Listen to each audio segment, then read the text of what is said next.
Someone's at the door and it's not a friendly visit, you can just feel it. The doorbell rings and it's Major Kang, Ijin's old commander, showing up completely unannounced. This dude, Major Kang, is all smiles, but something feels seriously off about his vibe, right? He's meeting Ijin's family for the first time, claiming he came back with Ijin to let him reconnect.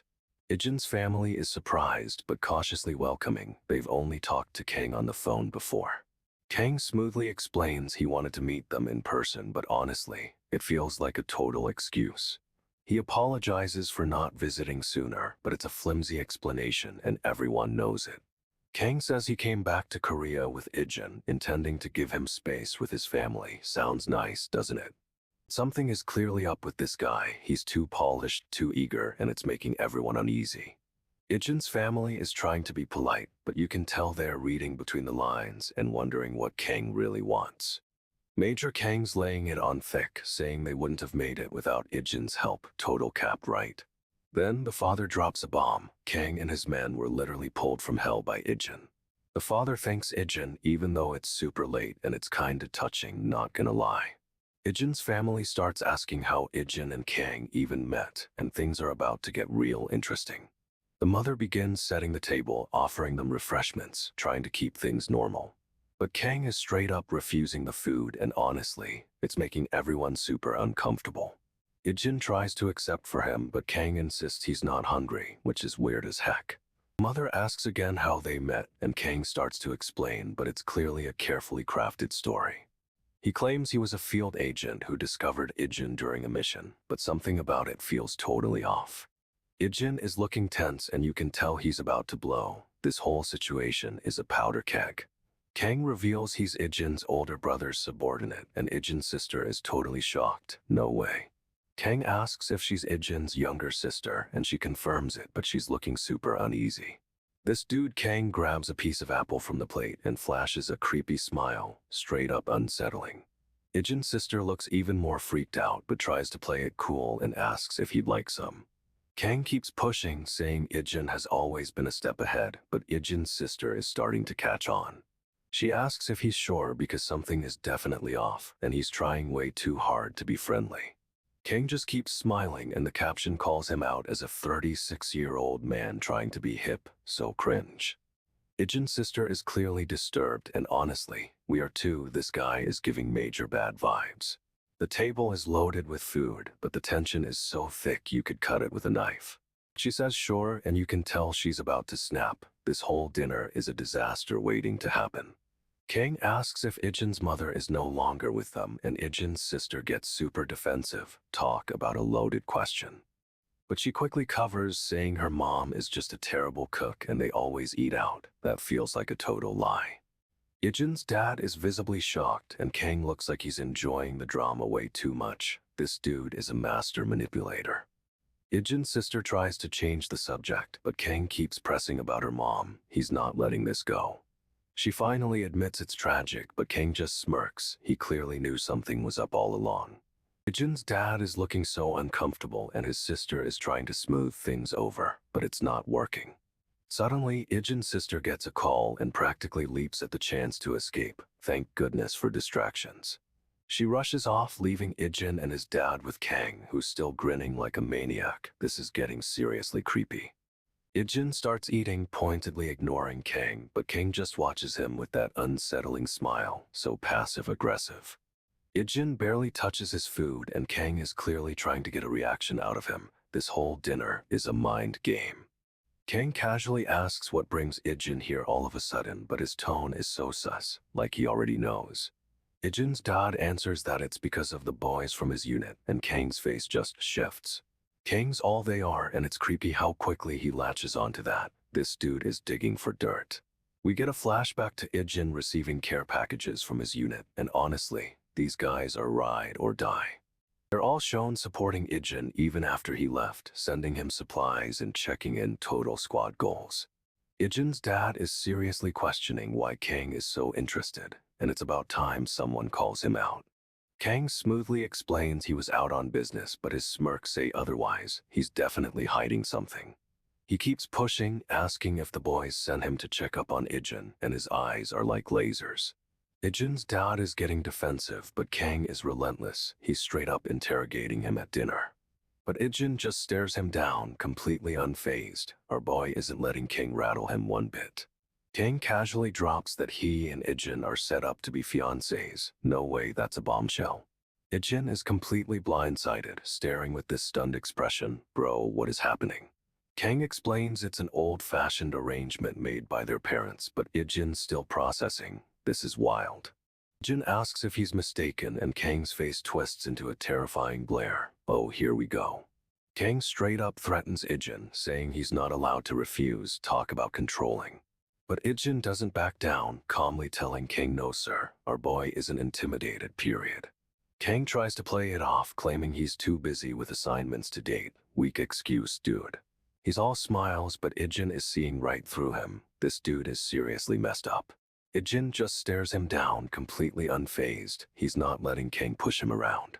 The tension is insane, and Ijin's dad is totally left out of it. This is about to explode. Ijin's dad tries to leave, saying he needs to get going, but Ijin stops him dead in his tracks. He asks if his dad has found an answer yet, and the look on his face is intense. Seriously, this dude is intimidating. His dad just stares back, totally confused. Huh, is all he can manage to say. Then this other guy steps into view, and his dad's face completely changes. He's definitely recognizing someone. The man asks if Ijin's dad knows what family is like. It's a loaded question, and things are getting real. Ijin's dad responds with a simple yes sir, but his voice is strained. He's clearly nervous about this guy. We get a close-up of the man, and he's got this cold, calculating stare. This dude is trouble. He looks right at Ijin, and it's clear this whole conversation isn't about his dad. It's about our boy. The man's expression is unreadable, and Ijin is totally locked on. The tension is insane. But his dad is starting to sweat. Whatever's going on, it's way bigger than we thought. The man calmly asks Ijin if he remembers the promise he made. It's a total power move. Ijin doesn't even blink and straight up replies he remembers perfectly. This is getting intense. Our boy Ijin gets a call and immediately knows something's wrong with the major. He's asking if the major is in danger, and you can tell he's already gearing up for a rescue. Meanwhile, someone higher up in the military is prepping to pull the major and his team out. It's a full operation. The old man on the phone seems calm, but honestly he's hiding something. Ijin presses for details, wanting to know if the major is truly okay, but gets a vague answer. He asks if they felt the need to inform him, and we see him getting seriously suspicious. The response, the major's chances of survival aren't good, and Ijin's face drops. The old man delivers the final blow. The major isn't coming home, and Ijin is not happy. Our boy is furious, and you just know this means war. Someone's about to pay for this. Ijin is absolutely livid, demanding to know everything about what happened to the major. No holds barred. He's practically screaming into the phone, refusing to believe the major is gone. This dude is not taking no for an answer. The man on the other end tries to calm him down, reminding Ijin he now has a family to think of. But Ijin isn't hearing it. He's already picturing the people responsible paying the ultimate price for this. He hangs up, and you can just feel the intensity radiating off him, straight up. He checks his phone, and it's a call from the major's wife. It's a desperate plea for help. Ijin answers, and the woman's voice is breaking as she explains the situation is worse than they thought. Apparently, the major was set up, and it's a massive conspiracy. No way this is a simple accident. Ijin promises to make things right, and honestly, that's a terrifying promise to make. He's stepping out into the night, and you just know all hell is about to break loose. The doctor drops a bomb. Ijin's younger self was Korean, not Swiss, and the major knew it all along. Everyone is shocked, but Ijin's uncle is already piecing things together. Did Ijin regain his memories? Ijin confirms he's remembering bits and pieces, and the uncle starts rambling about Ijin Yu, whatever that means. Cut to Ijin completely alone, slumped against a railing. He looks utterly broken, and honestly, it's heartbreaking. Someone's tapping him on the head with a Coke can, and it's the uncle, trying to be supportive, but kinda awkward. The uncle tells him to take his time with the memories, but Ijin just stares blankly, still reeling. Then out of nowhere, the uncle asks if Ijin Yu is his real name. What is going on? Ijin's face is a total blank, and the uncle looks like he just realized something huge. But then the uncle's eyes widen. He remembers something about Ijin's mom, and it's a total game changer. The uncle reveals Ijin's mom was a member of a special ops team, and Ijin Yu was her call sign. No way. Ijin thinks he remembers his name, and the uncle's face just falls. He's connecting the dots fast. The team is losing badly, straight up getting stomped in their game, and everyone's blaming the jungler. One of the guys tries to tell Ijin to always blame the jungler when things go south. It's a classic gamer move. But someone else shuts that down immediately, telling Ijin not to listen to this fool's toxic advice. Suddenly, a man bursts in, yelling about them finding Ijin's family. This is escalating quickly. Ijin hits the floor with a thud, and honestly, you can feel the weight of everything crashing down on him. The man is frantic, explaining they found his family, but Ijin is completely unresponsive. He reveals they have a grandfather and a little sister, and it's clear Ijin is struggling to process it all. This dude is clearly overwhelmed, but now he has family, and that changes everything. Ijin's uncle and another man are straight up celebrating. Ijin's finally getting enrolled in school. The celebration is short-lived because they are immediately talking about Ijin's grandfather and sister. The uncle explains Ijin's grandfather is waiting for him, and he's been worried sick. Ijin's still out of it, completely unresponsive, and the uncle is getting increasingly frantic. The man keeps repeating that Ijin has family, but our boy is just gone mentally. Suddenly the scene shifts. Ijin's at home, holding his phone, looking totally lost. He's getting a call, and for a second, it looks like it might be good news. But then his grandfather is on the line, and Ijin just stares at the phone, completely frozen. A woman rushes in, telling Ijin to hurry. Dinner's getting cold, and she looks so happy to see him. Ijin walks towards the dining table where a full spread is waiting, and it's a bittersweet moment, honestly. Ijin's family is all seated around the table, and he's clearly processing this is normal life. He's staring intensely at his grandfather, a million questions in his eyes, but he's still struggling to speak. His grandfather notices Ijin's hesitation and casually mentions no other grandkids visit like he does. Ijin's sister perks up, asking what's wrong, and it's actually kinda sweet. She's so excited to have him home. But Ijin's still distant, lost in his own head, and his face is a mask of confusion and sadness. He starts to speak, and it's a jumbled mess of apologies and questions about why they're being so nice to him. The grandfather reassures him it's okay, and honestly, it's a super heartwarming moment, a real family vibe. Ijin tries to smile, but it doesn't quite reach his eyes. This dude is still carrying a lot of baggage. His sister asks if he's hungry, and he manages a small nod, finally starting to eat with them. But just as things are looking up, a strange expression crosses Ijin's face. Something's definitely off. Ijin asks his grandfather how he feels about helping someone who once saved him, straight up probing for info. Grandfather pauses, thinking it over, and Ijin's watching him like a hawk. This is intense. His grandfather admits it feels good, but then drops a bomb. The person Ijin helped had way more to lose. Ijin's face changes, he's piecing things together, and it's clear this hits him hard. He's lost in thought, and the grandfather continues, saying Ijin will realize he needs to repay that kindness someday. Ijin's staring off into space, processing everything, and honestly, it looks like a lot. The grandfather's expression is unreadable, but there's a definite weight to his words. This is heavy stuff. Ijin seems to accept this, his gaze softening, and it's a surprisingly calm moment. But then Ijin's eyes narrow, and he's got this determined look. Something's about to go down. He's fully locked in, and it's clear our boy is ready to make things right, no matter the cost. Ijin straight up tells his grandpa he's gonna return the favor, whatever that means, and the man looks shocked. He admits he's terrible with words, but this dude is clearly a man of action, so it kinda checks out. Ijin's really emphasizing that he's not good at expressing himself, but then doubles down, he's really bad at it. He finally gets it out. He's so glad he met his grandfather again, and the old man is visibly moved. The grandfather's reaction is intense. He's clearly surprised and maybe a little overwhelmed by Ijin's sincerity. Class is in session, and the teacher is laying down the law, but everyone looks totally bored. This dude, Jinwoo, is leaning back, looking way too relaxed for a first day back in school, like he's sizing everyone up. A new student arrives and everyone stares, but he's completely unfazed, just checking out the scene. Two girls are whispering about Jinwoo not responding to their messages. Seriously, they're already obsessed. It's night and Jinwoo's wandering through the woods, for some reason heading toward a strange sound. He spots a group of guys up to no good, and it's clear they're planning something shady. The guys start shooting and Jinwoo casually steps forward, like this is just another Tuesday for our boy. He's dodging bullets like it's a game, and honestly, these guys are way outmatched. Jinwoo takes them down one by one with insane speed, and it's brutal. No way they expected that. Spent shell casings litter the forest floor, proving this dude just unleashed a whole lot of pain. Jinwoo keeps moving through the forest, following the trail of footprints. It's a whole crew out here. He gets closer, spotting a huge group of guys, and it's clear they're setting up an ambush. Serious firepower.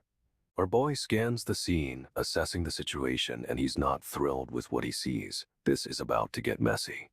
The guys spot him and open fire immediately, but Jinwoo is already moving, dodging bullets like a pro.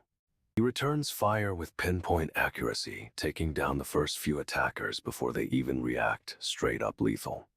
Jinwoo systematically dismantles the ambush, taking out enemies with calculated shots, leaving them falling everywhere.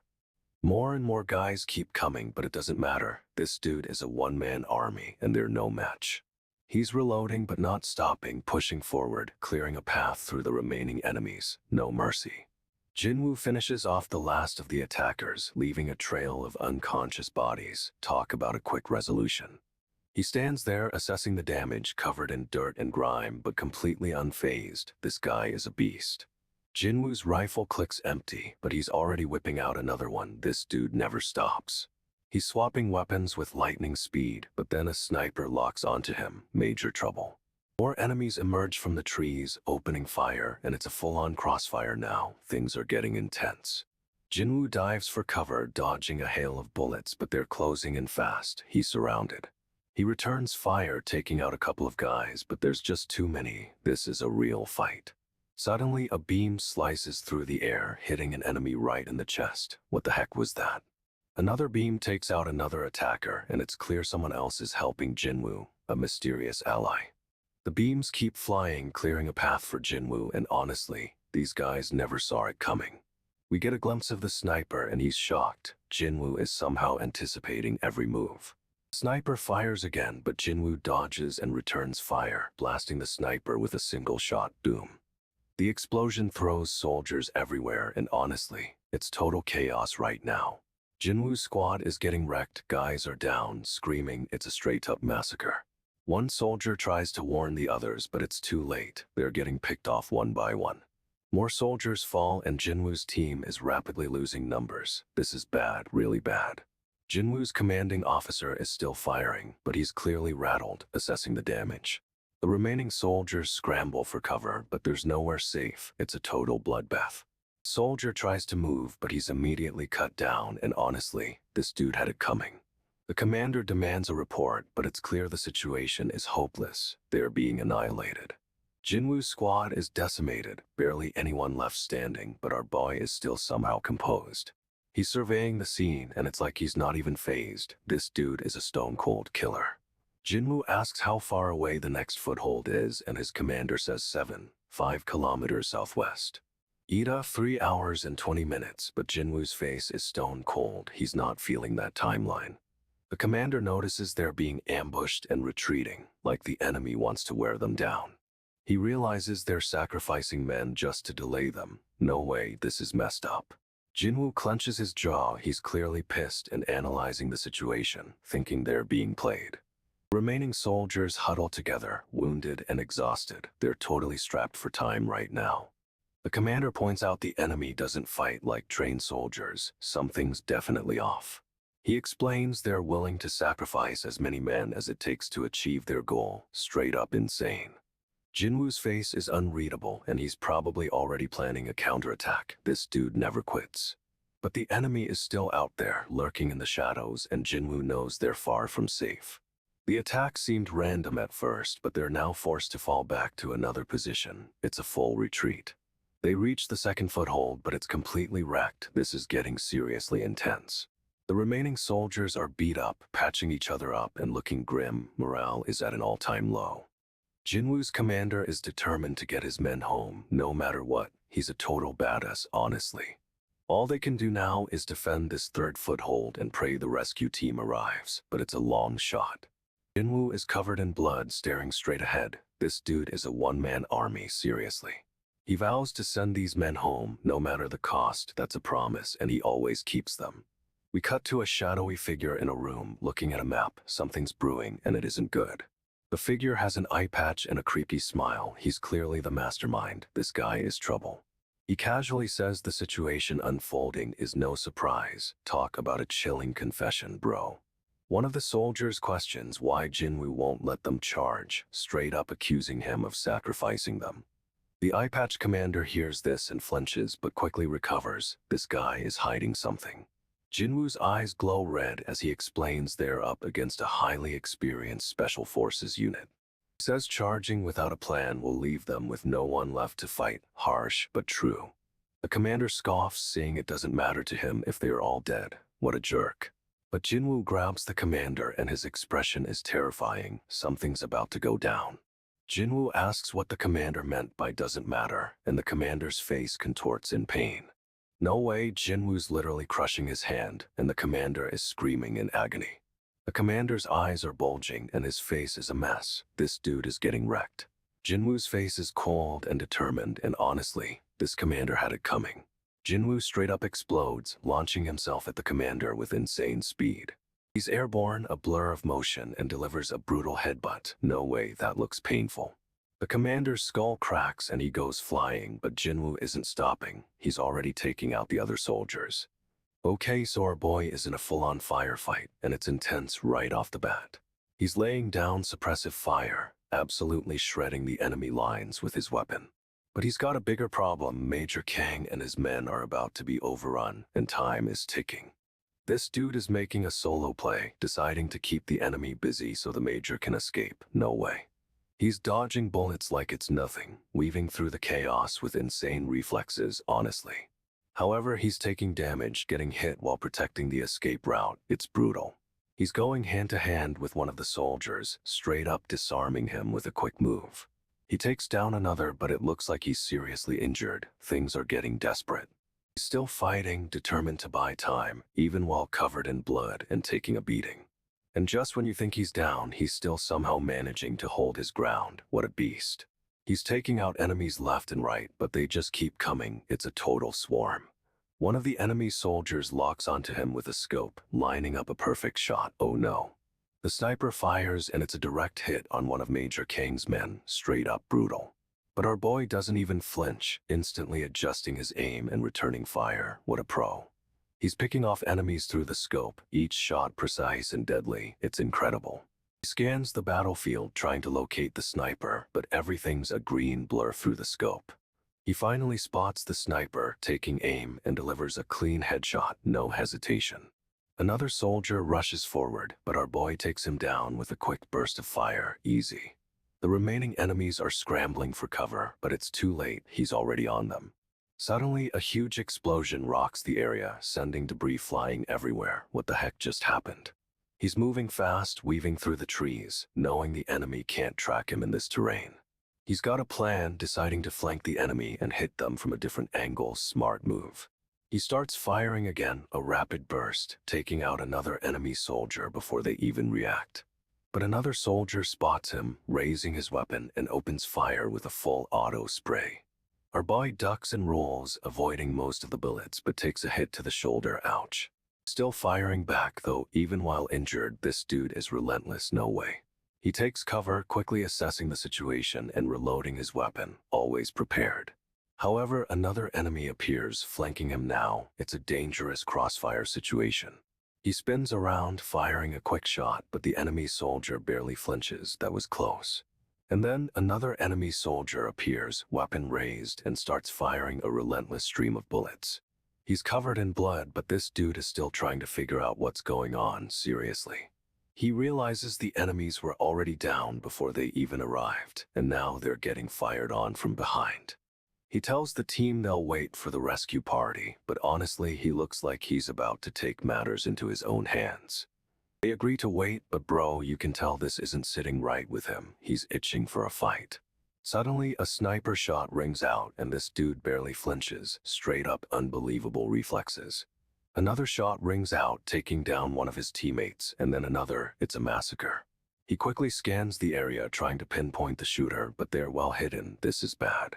He fires back a controlled burst, taking out one of the snipers, but there's still more out there. Another sniper takes aim, and our boy is right in the crosshairs, no time to react.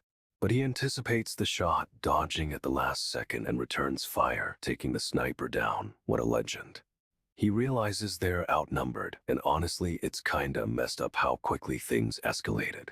The enemy soldiers start dropping like flies, but he's noticing they had fewer men than he took down. He's moving through the water, completely submerged, and it's seriously intense seeing just his eyes. He spots more enemies and starts firing, taking them out one by one. This dude is a machine. Another sniper appears, but our boy anticipates the move and dodges, then returns fire, boom, headshot. He's crawling through the reeds, covered in mud and blood, but still focused on the mission. No way. He's assessing the situation, and it's clear he's the only one left standing, straight up a one-man army. He keeps firing, taking down more enemies, and it's a total bloodbath, but he doesn't even flinch. He's completely submerged again, moving stealthily through the water like a ghost. It's insane. He's checking for survivors, and you can tell he's expecting more trouble. This isn't over yet. They realize they're massively outgunned and immediately pull their men back, but our boy isn't letting up. He's scanning the area, noting there are only 3 soldiers left. They still haven't found him. He's got a scope locked on, and you can see the focus in his eyes. This dude is a predator. 3 shots ring out, and straight up, all 3 soldiers drop instantly, headshots every time. The reeds are soaked red, and it's brutal, but he's already assessing the situation, and it's bad news. He realizes he's lost the element of surprise, and his advantage is gone. No way he expected that. He's adjusting his position, but it's clear he's pinned down. This is getting intense. He checks his watch. 5 minutes and 26 seconds time is running out, and he knows it. He's reloading, preparing for a firefight, and you can tell this is far from over. He's ready to fight, but bro, this is a seriously dangerous situation, and things are about to get real. He's ordering his team to hold their positions, but he's clearly worried. Rescue is coming, but it's not here yet. He's telling everyone to stay vigilant until they are clear, and you can see the tension in his face. This place is a nightmare. He's scanning the area and something's off. He doesn't like how quiet it's suddenly gotten, and honestly, neither do we. He's focused on his scope, and you can see the determination in his eyes. This dude is ready for anything, but something's about to pop off. He spots movement, and it's not the rescue team. It's a group of scientists, and they're totally oblivious to the danger. He's trying to warn the scientists, but it's too late. They're walking straight into a trap, and this is gonna get messy. Suddenly, rocks start falling, and it's a full-on ambush. No way these scientists saw that coming. This is insane. He's yelling at them to get down, but they're frozen in fear. Our boy is about to go into full-on rescue mode. You just know it. He's diving for cover, grabbing one of the scientists and straight up risking his life. This dude is a hero, no doubt. He's shouting at everyone to stay alert. The gunfire's stopped, but he knows it's a trick, and he's not falling for it. Someone on the radio identifies himself as Jin, but the guy receiving the message is instantly suspicious, like really suspicious. He asks if this Jin is the same one from the records, and things are starting to click. This isn't good, not good at all. It hits him. Could this Jin be the Jin, the one everyone thought was dead? Bro, this is a huge reveal. Jin, who's been taking out hostiles left and right, hears the chatter and doesn't seem fazed at all, honestly. They realize Jin took care of all the enemy forces nearby, and that means he's the reason for the gunfire they've been hearing. The guy's face drops. He's realizing they've been played, and our boy Jin is somehow involved. He's completely shocked, staring into the distance, and you can feel the tension building. This is a twist. We get a glimpse of Jin standing alone in the woods, looking intense. He's a lone wolf, and it's kinda scary. The guy is reeling. He's wondering what Jin's plan is, and honestly, so are we. Okay, so Jin's at this huge SW Corporation building, and it's straight up massive like skyscraper city. He's getting ready for some kind of award ceremony, but our boy is already sensing something's off. Suddenly, a whole squad of guys in black suits starts rushing toward Ijin. It's a full-on ambush, no way. Ijin's quick though, and he's already moving, leading the charge through the building, dodging these guys. He's weaving through the hallways, and honestly, these guys are surprisingly slow for trained security. There's a woman watching from above, and she looks concerned. Maybe she knows what's going on. Ijin's still sprinting, and it's clear he's not just running from them, but towards something specific. He's got this intense look on his face, and you know it's about to go down. This dude doesn't mess around. The woman from earlier is looking right at him, and her expression is getting more serious by the second. She's got these piercing blue eyes, and for a second you wonder if she's the one behind all this. Ijin and his bodyguard Yi-hoon are sprinting through the building, dodging obstacles like pros. Ijin's heading straight for the main hall, and Yi-hoon is right behind him. They're a dynamic duo. They burst into the hall, and it's packed with people, but Ijin's eyes are locked on someone specific. It's the chairman of SW Corporation, and he looks unhappy, to say the least. Something's definitely up. The chairman tries to speak, but Ijin cuts him off, demanding to know about the incident in Russia. Chairman acts surprised, claiming ignorance, but Ijin isn't buying it for a second. This dude is a liar. Suddenly, the chairman signals and more security guards swarm Ijin, thinking they have him cornered. But Ijin just smirks. He wants them to come at him, and Yi-hoon is ready to back him up. They're both standing their ground, facing down a whole army of security, looking totally unfazed. And then bam, Ijin launches a surprise attack, knocking out the first guard with a single blow. Ijin unleashes this insane burst of energy, and it's straight up blowing everyone away, literally. He's moving so fast, dodging attacks, while Yi-hoon creates a blue energy shield to block everything else. The security guards are getting wrecked, and honestly, they had it coming, messing with our boy. The chairman is losing it, yelling about a beast, but Ijin isn't even breaking a sweat. A woman in the crowd is totally stunned, saying Ijin is good at everything. She's not wrong. Yi-hoon knocks out another guard, then turns to Ijin, looking concerned. Something's off with him. Ijin's power is surging, and it's clearly affecting Yi-hoon. He's trying to contain it somehow. The guards are completely overwhelmed, collapsing to the floor. They're no match for this level of skill. One guard tries to get up, but Yi-hoon is right there, pinning him down with a glare. Ijin's still radiating power, and the chairman looks absolutely terrified. This is getting intense. Ijin's still unleashing power, and Yi-hoon is straight up trying to stop him, grabbing his arm. But Ijin's grip is insane. He's crushing Yi-hoon's hand, and the dude is wincing in pain. Yi-hoon finally manages to break free, but Ijin's power is still surging. It's like he can't control it. Ijin turns, and Yi-hoon immediately notices a massive gash on his arm. No way, that looks serious. Yi-hoon asks what happened to his arm, and Ijin just shrugs it off with a simple "oh." This dude is wild. Yi-hoon is seriously concerned, looking at the wound. He knows something is really wrong with Ijin. Ijin looks away, trying to play it cool, but Yi-hoon isn't buying it. He can tell Ijin is hiding something. They're both standing near the men's locker room, and Ijin is clearly trying to avoid eye contact. Yi-hoon keeps pressing, asking if Ijin is okay, but our boy just brushes it off again. He's so secretive. However, Ijin's expression changes, showing a hint of vulnerability. Something definitely happened in there. Yi-hoon points out the blood soaking through Ijin's shirt, and he's stunned. Only a deep wound causes that much bleeding. But here's the kicker, Ijin managed to dominate everyone in training with that injury. No way. Yi-hoon doesn't know much about Ijin, but he's impressed by how Ijin saved Yona. This guy is different. He admits he's heard Ijin is a prodigy, but seeing him in action is something else. It's frustrating him. Yi-hoon declares he won't let Ijin win in training, and honestly, that's a challenge Ijin clearly accepts. Ijin's expression is unreadable, but Yi-hoon can tell he's taken the bait. The rivalry is on. Yi-hoon starts talking about how Ijin saved Yona, but it's really a way to probe. He's trying to figure him out. Ijin deflects, saying he doesn't need to explain himself. He's keeping his cards close to his chest. But Yi-hoon isn't letting it go. He pushes Ijin to tell him what's going on, demanding an explanation. Ijin finally reveals he's been holding back, and that's because he doesn't want to hurt anyone. Talk about a twist. Yi-hoon straight up asks if Ijin is more than just Yona's bodyguard. He's suspicious. Ijin doesn't even deny it, saying whatever rumors are going around are probably true. What a boss. He reveals he was specifically trained to assist Yona when she takes a role at SW Corp. This is getting interesting. But Yi-hoon's not buying it. He's starting to see Ijin is way more than meets the eye. Ijin admits he doesn't know how to assist anyone. He's basically saying he's a weapon, not a helper. He confesses he wouldn't even know where to begin, which is honestly a super sad admission. Yi-hoon's confused this dude is a trained operative but claims he can't help with normal stuff. Ijin's flashback shows him as a kid, already training, no childhood for our body, only war. However, he quickly cuts off the memory, not wanting to reveal his past. He's still holding back.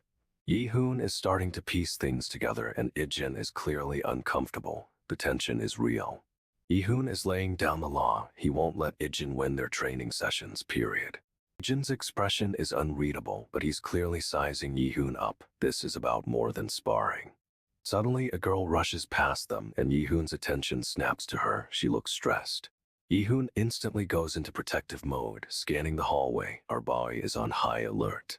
Ijin moves like a blur, stepping in front of the girl. No way did Yi-hoon even see that coming. He grabs the girl, shielding her from something unseen, and Yi-hoon is completely thrown. What's going on? Turns out it was just a cleaning cart, but Ijin's reaction is intense. He's seriously wired for combat. The girl thanks them both, and Yi-hoon is straight up stunned. Ijin's reflexes are insane. Yi-hoon asks what Ijin was doing, and Ijin just shrugs it off. He's playing it cool, but it's sus. However, Yi-hoon isn't fooled. He's starting to realize Ijin is a completely different breed. A girl corners Ijin, asking where he's been. He's been MIA from school for days, apparently. Ijin plays it cool, saying he was dealing with something. Super vague, bro, super sus. The girl seems skeptical, giving him the side eye. She's not buying his excuse for a second. Suddenly, Ijin's phone rings and it's Major Kang. Of course it is, that guy never stops. Ijin answers and the girl and another student look on, totally confused. Who is this Major Kang? He steps away to take the call, leaving the others wondering what's going on. The mystery deepens. Ijin tells Kang he's handling things but needs more time. He's juggling school and something else. Kang demands results and Ijin promises to deliver. This dude is under serious pressure. Ijin hangs up, face grim, straight up. He's got a lot on his plate and it's way more than homework. Okay, so this fight is insane. Our boy is treating blows with this massive dude and it's brutal. He's getting pummeled straight up, taking a serious beating, but he's not going down without a fight. But bro is clearly hurt, blood dripping, and he's struggling to even stand. It's looking rough. No way this guy is about to get clocked again. It's a full-force punch coming right at his face. He manages to dodge but gets grabbed and flipped. This dude is a wrestling pro or something. And honestly, this dude had it coming. Our boy unleashes a flurry of punches, landing hit after hit. He's got the guy pinned now, relentless with the attacks, but the other guy is still fighting back. Our boy is absolutely wrecking him, but he's taking damage too. It's a total brawl, a real slugfest. However, he manages to break free, landing a huge blow and sending the other guy flying backwards. This dude is down, completely out cold, and our boy is just standing there, breathing hard but victorious. Our boy's got a new opponent, a whole crew of Inchin goons, and he's not even phased. He just dropped 10 of them and is casually asking if that was half bad. This dude is terrifying. The boss of these guys is checking on his crew, but he's realizing they got absolutely wrecked. He's admitting there's truth to the rumors about his guys getting beat down. Ouch, that's gotta sting. Our boy's thinking he never expected to go against this Inchin boss and his goons. Talk about a surprise. He's got a wild look in his eyes, demanding this guy step up to the plate, and it's seriously intimidating. The boss is straight up shocked, yelling what? While clenching his fists, he's clearly rattled. He's realizing he messed with the wrong person. Our boy is a force to be reckoned with. However, the boss is trying to act tough, but it's clear he's scared of what's coming next. Our boy is about to unleash another beatdown, and honestly, these guys deserve everything they get. Our boy is straight up mocking the boss, asking if he's scared to embarrass himself in front of his crew. The boss doesn't take that well and immediately stomps on our boy's foot. Talk about aggressive. But our boy barely flinches and his eyes are glowing red. This is about to get messy. He unleashes a massive burst of power, and the whole area is flooded with red energy. The boss and his goons are completely blown back by the force. No way they saw that coming. Our boy is now standing over the wreckage, looking down at the boss with a cold stare. He's asking the boss if he's going to give up, and honestly, he should just do it. The boss tries to fight back, but our boy delivers a swift and brutal punch. Another punch lands, sending the boss flying through the air. This dude is getting demolished. And with one final devastating blow, our boy finishes the job. That's gotta hurt. Our boy lands a brutal hit on the boss and it sends him reeling. Seriously, that was a knockout blow. The boss tries to retaliate, but our boy deflects the attack with ease. He's too fast. He unleashes another powerful strike and the boss is sent flying. This dude is getting wrecked. The boss screams out a curse word, but our boy doesn't even flinch. He's completely unfazed. Our boy is unleashing a flurry of attacks and the boss can't even defend. It's a total beatdown. He's showing off, saying he's too good to land a good hit anymore. Talk about confidence. The boss is down for the count and our boy is standing over him, looking totally smug. He's got a bloody lip and a grin, and honestly, this dude earned it. The boss's crew is shocked and they're clearly regretting messing with our boy. Our boy is walking away like it's nothing. He's a straight-up menace. He's got the boss cornered and straight up declares him dead. No mercy from our boy. Our boy unleashes a brutal combo and the boss is getting absolutely demolished. It's a flurry of fists.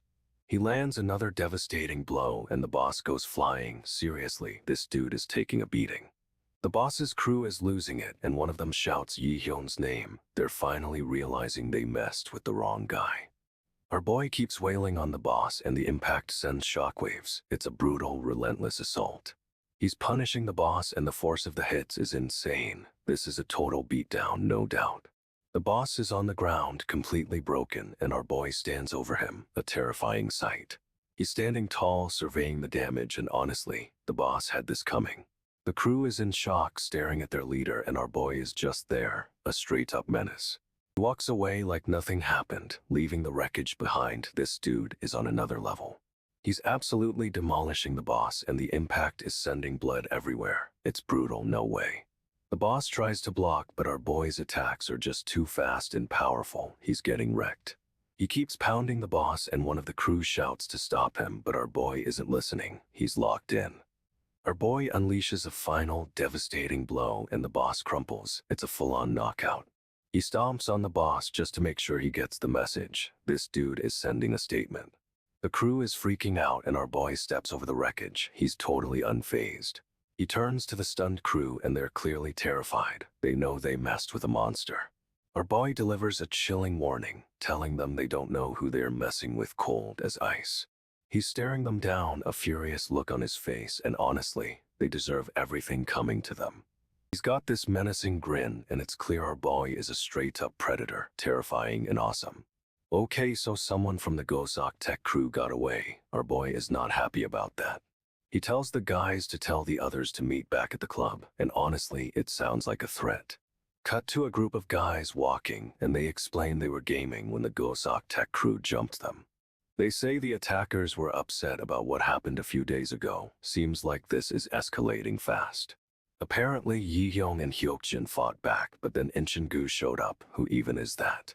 One of the guys blurts out Inchin-gu, and bro, you can see the fear in his eyes. They explain they were caught off guard, but Yi-hyun and Hyokjin managed to fight back until Inchin-gu arrived. So it sounds like Inchin-gu is the real problem, and our boy is about to deal with him for sure. The crew is laying out what happened, and it's clear this whole thing is way bigger than they thought. Wait, the guy explaining looks super nervous, like he's hiding something. No way.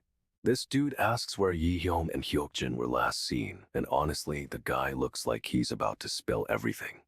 He says he left them near the subway station, claiming they often pass by it on the way to the game room. Sketchy, right? But wait, the guy suddenly remembers they were in an alley by the station and our boy is listening intently. So they were just hanging out in an alley. However, something tells me this isn't the full story and our boy knows it. Okay, so the episode starts with a warning about strong language. Things are about to get wild. Our boy and his friends are walking, thinking they're safe after dealing with those thugs. But nope, they turn a corner and stumble onto a full-on bloodbath. Straight up, it's a gruesome scene, bodies everywhere. Everyone's shocked, especially the guy who shouts that they were just here moments ago. He's hoping the guys they fought somehow survived, maybe just injured, but it's looking real bad. One of the friends notices broken phones on the ground, realizing those thugs got separated and probably roughed up. But then someone points out the phones aren't just broken, they've been taken from the guys, which is way more unsettling. This dude is clearly freaked out, sweat dripping down his face, realizing something serious is going down. He's clutching a completely shattered phone, no way that happened from a simple drop, and honestly, this dude had it coming. Our boy stands there looking intense, realizing they're dealing with something way bigger than a schoolyard brawl. Our boy is totally stone-faced, processing everything while his friend is losing it, asking what they're going to do. Friend reveals someone got away earlier, and he's shuddering, clearly terrified of this other guy. He's ranting about how they wasted time chasing the guys they did catch because of this escapee. They're all looking up and bro, there's a shadow looming over them. This is getting intense. The guy with the phone is freaking out, saying this escapee is a fucking little bitch, which is a choice. He claims they ran around like idiots because of him, then guesses he's gone to get back up, typical. The shadow gets closer, and honestly, it's a perfect setup for a brutal fight. They're all standing there bracing for whatever's about to happen, but our boy looks unfazed. This dude is totally losing it, sweat pouring down his face, and he's pointing, something's behind them. And just as you think it can't get worse, the shadow reveals itself and it's huge and menacing, and oh boy. Our boy starts walking forward, slow and deliberate, and this other guy just explodes with aggression. He throws a punch, but our boy sidesteps it with insane reflexes, grabbing the guy's wrist mid-swing. This dude tries to pull away, but our boy's grip is like a vise, and then he pulls him in close. He's got a blade, a straight-up hidden knife, and he's slashing, but our boy deflects it with his arm. The knife cuts, but it looks like it barely phases him, and he's now going for a counterattack. Our boy lands a solid hit, and the attacker stumbles back, blood gushing from his face. It's brutal. He's reeling, completely shocked, and our boy is right there, closing the distance for another strike. Suddenly, someone in a mask jumps in, trying to shield the attacker, but our boy isn't slowing down. He barrels through the masked guy, sending him flying, and continues his attack on the original aggressor. This whole scene is just chaos and violence. Straight up, our boy is a monster in combat. Our boy is unleashing a flurry of attacks, and these guys are dropping like flies. It's insane. He connects with a brutal blow, sending one attacker sprawling, but another one lunges forward. This dude tries to strike, but our boy just swats him away like a fly. No way. He lands another hit, and the attacker crumples instantly, blood splattering everywhere. It's intense. 4 guys down in a split second, and our boy doesn't even seem winded. He's a machine. One of the attackers groans, still alive but barely, and our boy is already looking around. Is it over? Suddenly, a new guy appears, looking shocked at the carnage. He's clearly not expecting this. The new guy stares, mouth open, completely stunned by the scene unfolding before him. He's clearly questioning what he's seeing, like, who is this dude and what just happened? Our boy just stands there surrounded by bodies, totally unfazed. Bro is a different breed. Our boy asks where they took the fighters, but the guy standing before him just flinches. Something's off. He's covered in blood, and it looks like he was in the middle of the fight himself. Wild. The guy's eyes narrow, and he's clearly hiding something. This dude is definitely involved. Suddenly, a blinding light erupts, and our boy unleashes a massive energy blast. No warning at all. The blast connects and everything explodes in a shower of sparks and debris. It's absolute chaos. But the blast isn't aimed at the guy. It's aimed at something behind him, and it's huge. The light fades and we see the wreckage. The guy is barely standing, completely shell-shocked. Our boy stares down at the devastation, his face grim. He's not messing around. The guy's face is a mess of blood and cuts, and he's clearly regretting everything right now. However, the damage isn't just physical. Our boy just straight up destroyed something important. Our boy and his crew are standing outside the Z. It's a club, looks kinda sketchy, but they're going in. Inside, it's packed, a room full of dudes all eyeing each other, and honestly, it feels like a trap. The group pushes through the crowd, and it's immediately clear someone is looking for trouble. This is getting intense. Suddenly, a fight breaks out, punches are flying, bodies are hitting the floor, and our boy is right in the middle of it. He's moving like a blur, taking down opponent after opponent, but these guys are surprisingly tough. It's a brutal brawl. But then one of the attackers pulls a knife, and our boy goes absolutely ballistic, unleashing a flurry of attacks. This dude is down, but another one jumps in and he's seriously messed up, covered in blood and looking for fight. Our boy grabs him and then, no way, he just straight up smashes the guy's face into the table.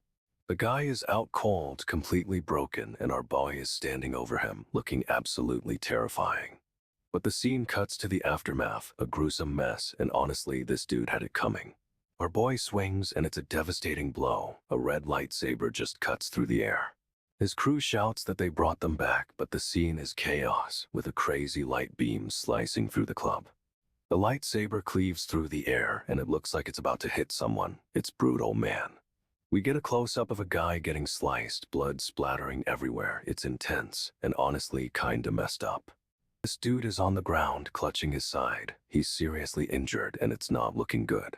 The lightsaber falls to the floor with a thud, clunk, and the scene is just drenched in red. A hand reaches out from the wreckage, and this guy is saying smoke, but he's covered in blood. Another guy is standing there looking smug, and he's ranting about how much trouble these fools got him into. The scene cuts to black, total darkness, and then we hear Tisu talk about a cliffhanger. The darkness lifts, and it's Tisu looming over everything. This is gonna get real fast. One of the guys asks how they could let 10 of their own get beat up by rich kids. Talk about a bad look. The boss straight up says they recruit potential from Gozok, and this dude is questioning the whole system. But the boss isn't playing around. He's giving this guy the side eye and threatening his position in the organization. The boss is leaning in, giving him a death glare, and it's clear things are about to escalate quickly. He's laying down the law. If this is how business is handled, they'll reconsider this guy's rule. No joke. The boss's face is all intense, lit up in red and blue, and it's a serious power move, bro. However, the other guys are just standing there, looking on as the boss delivers this harsh warning. Awkward. Okay, so our boy Ijin and his friends are walking into school like they own the place, totally unaware of the chaos about to unfold. But then this super intense guy, some upperclassman, sees them and straight up loses it. He's furious they're even there. The dude is yelling about how they bypass security, and honestly, it's a little dramatic, but Ijin doesn't even flinch. Suddenly, someone shouts Yihyun, and everything goes sideways. A fight breaks out immediately. No way, someone gets seriously injured, and it's brutal, like blood everywhere, seriously intense. Then another guy goes down, and now it's total pandemonium. Everyone's screaming and freaking out. Ijin and his friend are standing there, totally stoic, while all this is happening around them. They are unfazed. Someone points out the guy who got away earlier, and the tension is building, because you know Ijin won't let that slide. But then someone yells Hyokjin, and it's clear this situation is way more complicated than it seemed.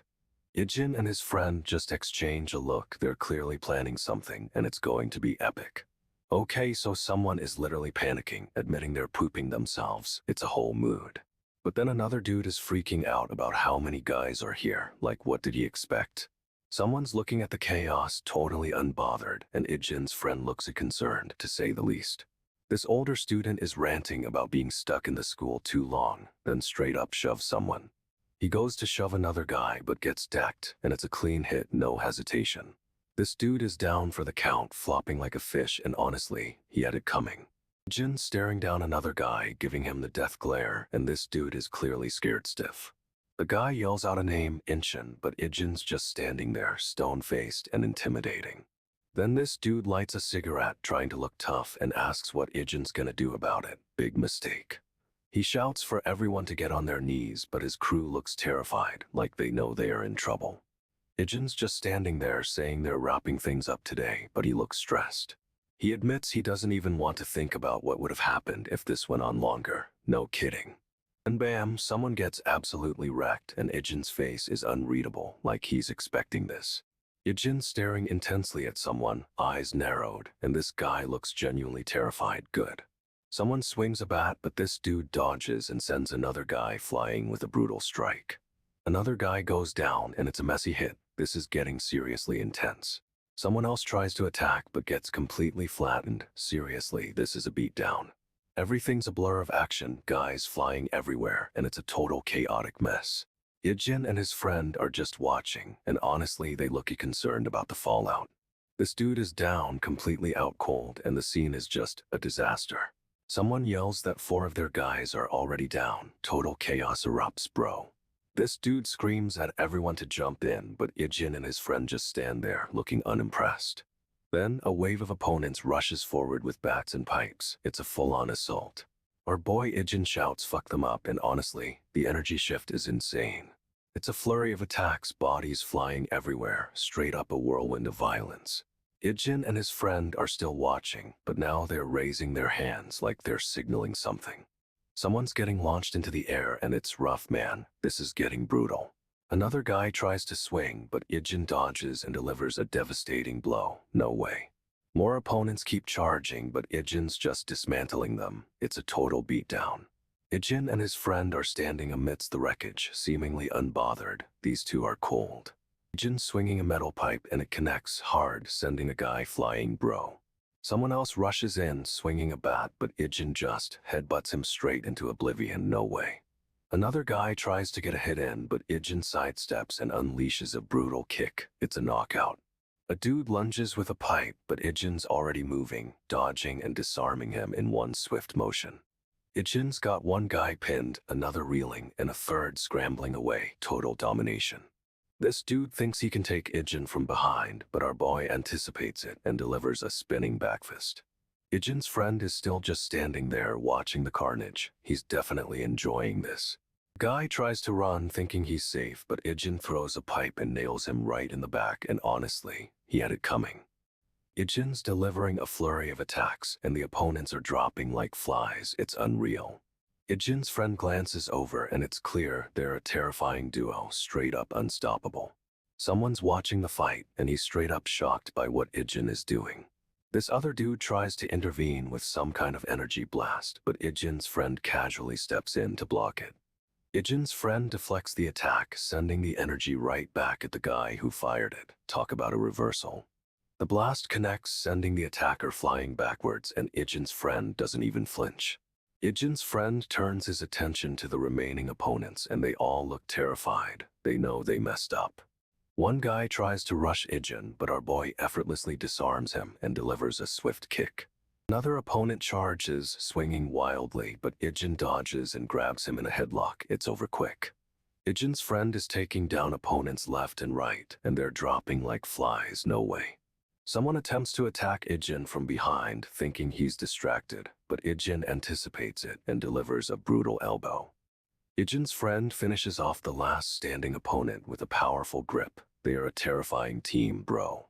Ijin's friend delivers a brutal punch, and the guy goes flying, straight up demolished. No way. The dude's friend tries to help, but Ijin's friend grabs him and throws him into the fray. It's a mess. Ijin's friend is unleashing a flurry of attacks, and the opponents are getting wrecked. It's relentless. Ijin's friend slams another guy into the ground, but this time, someone pulls a weapon on him. This dude is charging with a knife, thinking he's got the upper hand, but our boy isn't worried. Ijin's friend disarms him with ease and delivers a devastating blow, and honestly, this dude had it coming. Another opponent tries to join the fight, but Ijin's friend just throws a punch, and he's out cold. Ijin's friend is systematically taking everyone down, and it's honestly terrifying to watch. He's grabbing someone's arm and twisting it. It looks like it might break. No way. A final opponent is left standing, looking completely broken and terrified. It's over for him. Ijin's friend is taking a beating, but he's still standing. What a tank, bro. This dude manages to land a hit, and Ijin's friend stumbles, but he's clearly not going down easy. Ijin's friend grabs the attacker's wrist and twists it. It looks brutal, and this guy is screaming. Then delivers a devastating elbow strike, and the attacker collapses. No way, straight up lights out. Ijin steps forward, looking completely unfazed, while another opponent rushes in, but our boy is already moving. So our boy Ijin is getting chewed out by his guardian for messing up again, but it's not just a talking to. This dude straight up demands they clean up the mess, but they just make things 10 times worse, and he loses it. He's absolutely furious, yelling at them for being incompetent, and honestly, they deserve it. He starts laying into these guys, and they're immediately getting pummeled. It's a quick, brutal beatdown. One of them tries to apologize, but this guardian is having none of it, demanding more than just a sorry. They're getting wrecked, and the guardian isn't stopping. He's really making a point about cleaning up. Another apology falls on deaf ears, and he immediately doubles down on the punishment. No mercy here. The Guardian's going full-on rage mode, and it's a complete onslaught, leaving these guys a mess. He's delivering a final, devastating blow, and it looks like they're really feeling it. But seriously, this dude is terrifying, a ruthless Guardian with zero tolerance for mistakes. He's absolutely demolishing these guys and then drops a bomb. He thought they had potential. One poor dude is on the ground, completely wrecked, while the Guardian just stares down at him. The Guardian is questioning the guy who sent his men, and it's clear he's not happy with the results. He's demanding to know why they were sent in the first place, and it's a seriously intense standoff. He's questioning their judgment, and honestly, the guy on the receiving end looks like he wants to disappear. This dude is absolutely seething, demanding to know what they were even trying to accomplish. Guardian is laying down the law, making it clear that incompetence won't be tolerated. He's demanding they fix their mistakes, and the other guys are looking at each other like, oh. But seriously, this Guardian is a force of nature. You do not want to mess with him. He's telling these guys they are already family, but warns them not to expect any favors. Straight up, he orders them to make sure no one leaves here unscathed, no exceptions. This Guardian is smoking, but still manages to look terrifying as he delivers a chilling threat. He says boys will be boys, but insists they will pay for messing with the family, no doubt about it. One of the guys assures him the message will be delivered, and honestly, it's a smart move. But then the Guardian flashes this sinister grin, and it's clear things are about to get much worse. He's making it clear these guys aren't walking away, and the tension is seriously building. No way, he's not even letting them breathe, making sure they understand the consequences. Our boy is absolutely ruthless, and it's a little scary how calm he is while delivering the order. And with that, the scene cuts out, leaving us hanging. This is gonna be messy. One of the new guys is questioning why they even bothered picking a fight with him, but the Guardian just smirks. He explains they wouldn't want word getting around that their own men got beat by a high school kid. Ouch. But then another guy pipes up, saying it looks like one of their new members is in trouble with this kid. The Guardian's still smoking, but his expression is chilling as he says of all the kids out there, they just had to pick him. He's saying it's just bad luck that the kid happens to be connected to them, but seriously, this is a threat. He's making it clear they're going to deal with this, and honestly, the new member is already looking terrified. Guardian's laying out the plan. They're going to find out who this kid is and what he's about, no matter what. However, he warns them not to underestimate the kid, because he's already proven he's not ordinary. This dude is straight up saying they need to handle this quietly, and the others seem to get the message. Our boy is dismissing them, but you can tell he's still watching, and that's seriously unsettling. The Guardian casually asks if he already has someone to deal with this kid, and our boy confirms he does. He explains the boys dropped by to say hello, seriously creepy and calculated, bro. The Guardian smirks, and you can tell he's absolutely thrilled with how quickly things are moving. He chuckles, saying this kid is more trouble than he thought, but honestly, he seems to enjoy it. The Guardian and another guy start walking, stepping forward with purpose. This is escalating fast. They're moving in, and you just know they're planning something bad, but our boy isn't worried. He's totally unfazed, and the Guardian's smug grin is honestly infuriating. This dude thinks he's untouchable. The Guardian's expression is chilling, and the way he says it makes it clear he's not messing around. However, he's also enjoying the game, and that's even more unsettling. This is a straight-up power play. They're closing in, and our boy is just standing there completely calm. No way this ends well. The Guardian gathers the boys and straight up announces they've been away too long. He admits it's been a while, but then drops a bomb. They're doing one quick job before drinks.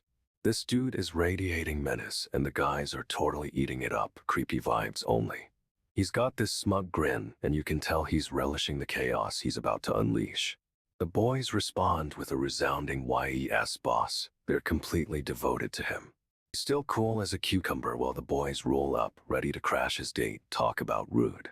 They announce they're taking him with them, and our boy doesn't even flinch, just gives a knowing look. The Guardian grabs him, but bro anticipates it and smoothly avoids the hold. This dude is fast. He twists the Guardian's arm, disarming him with ease, and it's clear this isn't a fair fight. Our boy's already taking down one of the thugs. Seriously, this is like watching a predator in action. He effortlessly sends another guy flying, and the Guardian is getting seriously outmatched. It's brutal. The Guardian tries to land a hit, but our boy dodges and delivers a crushing counter. Ouch. He's moving like a blur, dismantling the entire crew in seconds. This is straight up terrifying. The Guardian is down and our boy's standing over him, radiating power. He's not playing around. He straight up warns the Guardian not to mess with him again, and honestly, good advice. A car screeches to a halt, bursting through whatever barrier was there. Total chaos erupts. Everyone scatters as the car comes to a stop, but our boy doesn't even flinch. He's sizing up the situation. More suited guys rush forward, thinking they're about to ambush him. However, they walk right into a trap. They try to block his path, but he's already moving, taking them down one by one with brutal efficiency. A bigger, tougher-looking guy steps forward, ready to fight, but our boy is already grabbing him. He's delivering a cold warning, telling them to back off, and honestly, they deserve it after this stunt. The guy looks shocked, asking what the heck is going on, like he didn't just try to run our boy over. School's letting out and the bell is dinging like crazy, signaling the end of the day for everyone. We jumped straight into episode 39 of Teenage Mercenary, and things are about to get wild. This dude Ijin finally arrives at school and casually slides into class, like he owns the place. A blonde guy is straight up losing it, yelling finally, because Ijin actually showed up.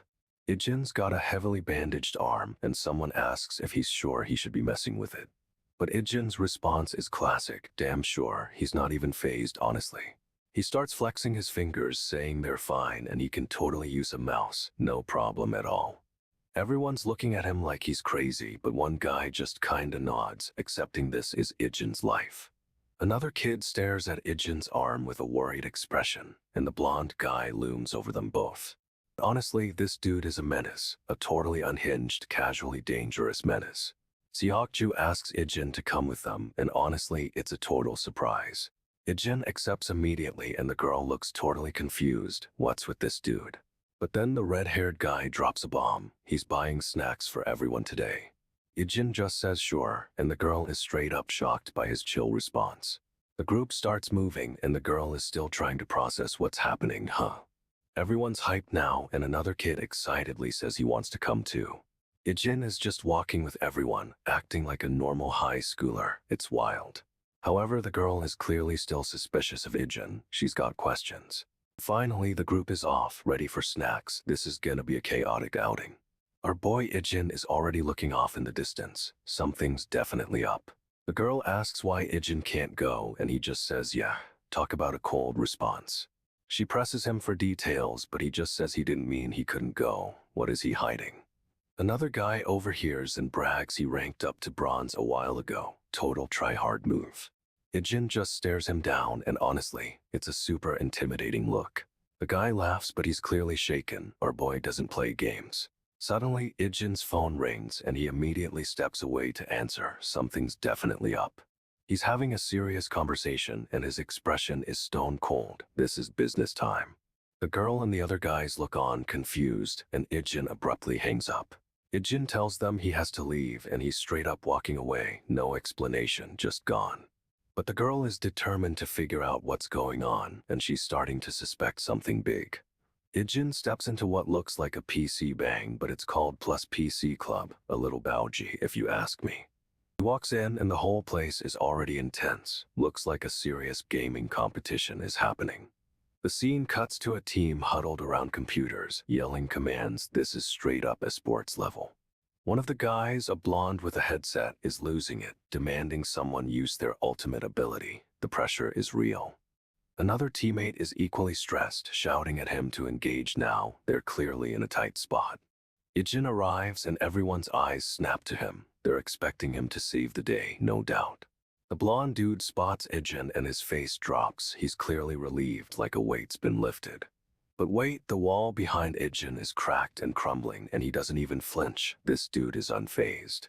Ijin just stands there, stoic as ever, as the team continues to shout orders. He's totally in his zone.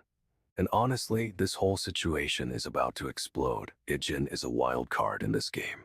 Ijin grabs a cup of instant ramen and starts slurping it down like really going to town. Everyone else is chowing down on snacks and drinks, totally hyped for the match, but Ijin is just focused. The team starts the game and it's intense. They're getting wrecked, straight up losing hard. But Ijin casually finishes his ramen, barely glancing at the screen. This dude is ice cold. He finally joins the game and the blonde teammate visibly relaxes, like a savior just arrived. Ijin starts giving commands and the team actually starts turning things around. No way, they're winning. The female teammate is sipping a drink, casually watching Ijin, but she's definitely taking notes. Ijin's team wipes the floor with their opponents, and the blonde dude is freaking out with joy. They're all walking out now, still buzzing from the win, and Ijin is just silent as always. Ijin's phone starts blowing up with notifications, but he doesn't even bother checking. Something's up.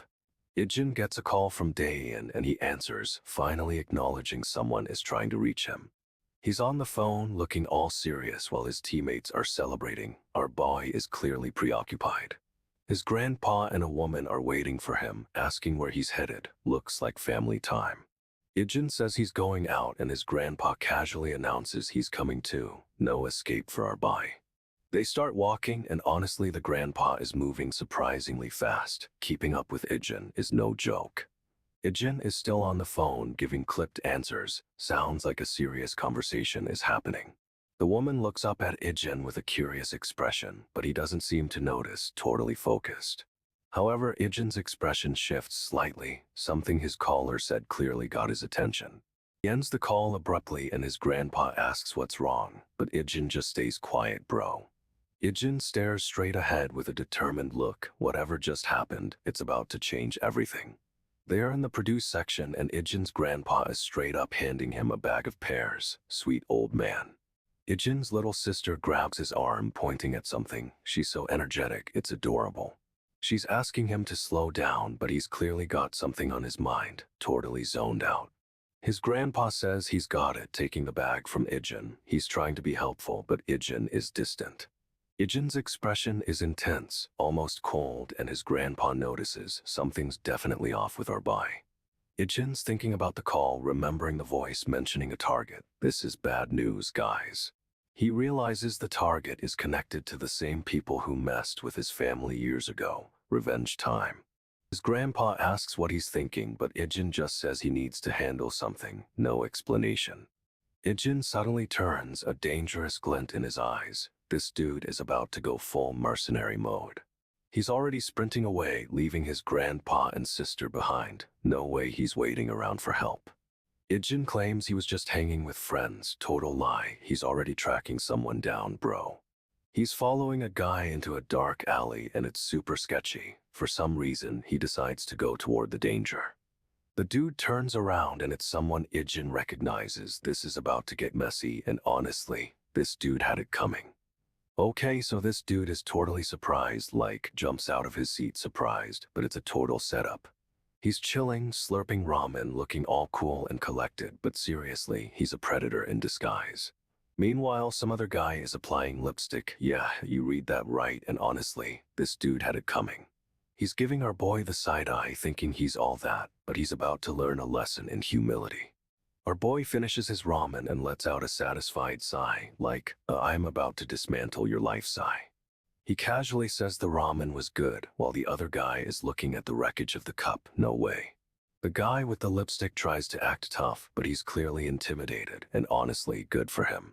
Our boy stares him down, and it's like time stops. You can feel the tension building. It's intense. He gives the other guy a chilling smirk, and you just know something bad is about to go down, bro.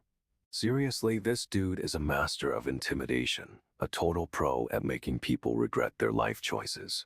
Okay, so our boy confirms with his friend that he got his memories back. Good news, right? He's all calm and collected, but his friend's worried about 032 finding out he's alive. No way.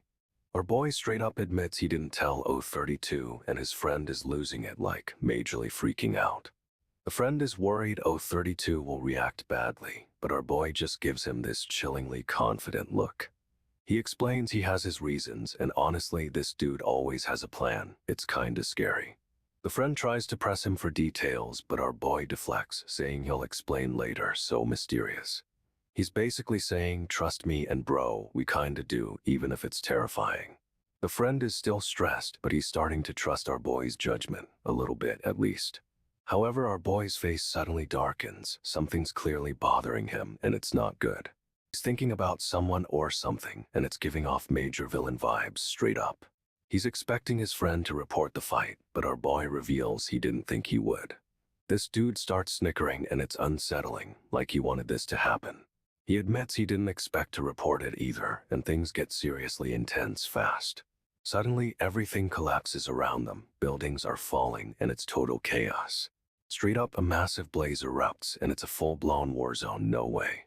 A squad of soldiers opens fire, but our boy and his friend are right in the middle of it all. The friend is trying to fight back, but it's a losing battle. They're completely overwhelmed. Our boy is holding his own, taking down enemies left and right. He's a machine, honestly. However, the soldiers keep coming, and the situation is spiraling out of control, bro. The entire area explodes in fire, and it's a complete inferno. This is insane. Our boy is down, pinned by gunfire, but he's already plotting a counterattack. This dude doesn't stay down for long. He's using his friend as cover while reloading, which is cold-blooded but effective, honestly. This dude's got a sniper rifle and is picking off enemies with insane precision. It's a bloodbath. He's firing relentlessly, but the enemy numbers are overwhelming. It's a desperate situation, bro. The flames are getting closer, and it looks like they're about to be overrun, but our boy isn't giving up. He's taking serious damage, getting burned and shot, but he's still fighting. This guy's a tank. He manages to take out a whole squad, but his friend is injured. This is getting seriously intense. Our boy's patching up his friend while continuing to lay down suppressive fire, multitasking like a pro. He's rubbing something on his hand, and it looks ominous. What is this dude planning now? He stares off into the distance, a chilling look in his eyes. This isn't over, and it's about to get way worse. He's had time to think, and straight up, he's not regretting a thing. This is a cold-blooded confession. He scans the burning landscape, assessing the remaining enemy forces. Our boy is planning his next move. He's giving orders to his squad, directing them to secure the area. This dude is a natural leader, no doubt. But the enemy isn't done. They're regrouping for another attack, and it's happening fast, bro. He's got a sniper rifle locked and loaded, picking off enemies before they can even react. It's a massacre. However, more enemies emerge from the smoke, and they're surrounding his team. This is getting dangerous. He starts taking out enemies with brutal efficiency, but they just keep coming. It's wave after wave.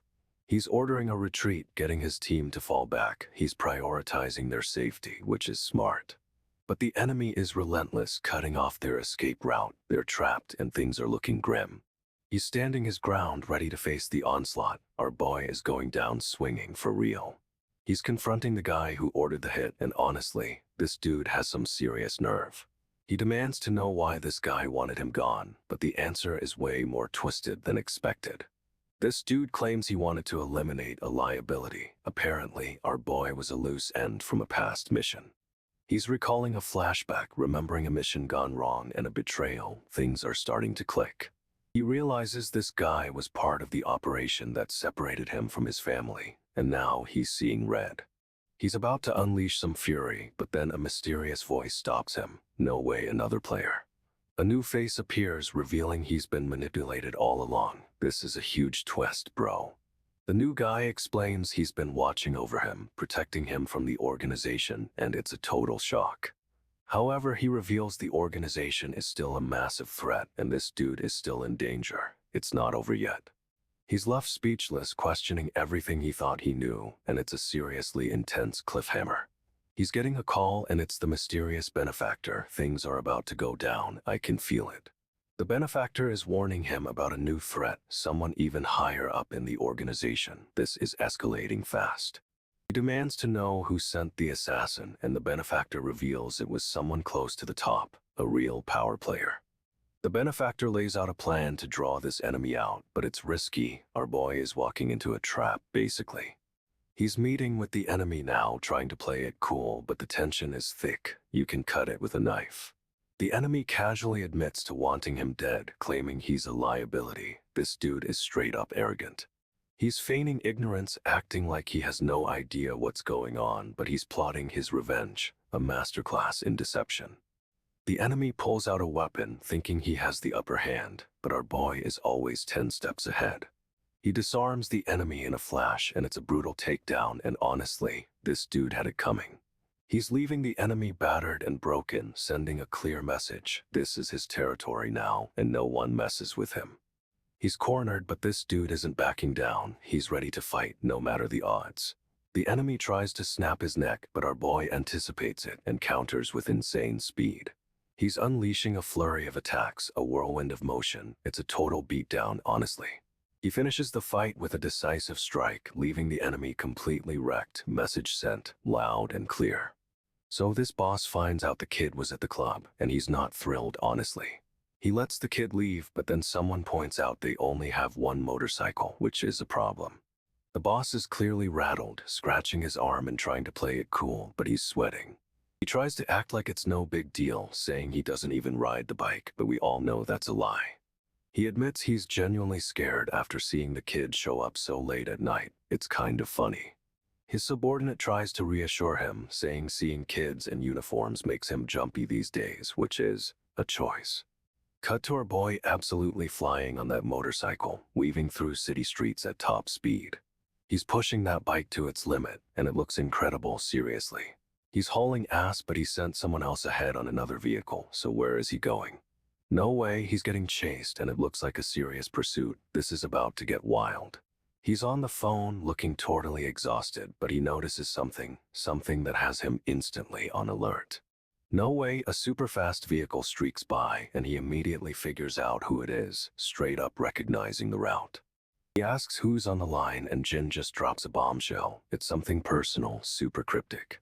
Our boy thinks he can figure things out himself, but he knows he'll need more intel on this foreigner. He's piecing it together. Jin is moving fast to intercept whoever's on that route, and honestly, it's impressive. But he realizes he can't get any more information on his own. He needs a little help, maybe from HQ.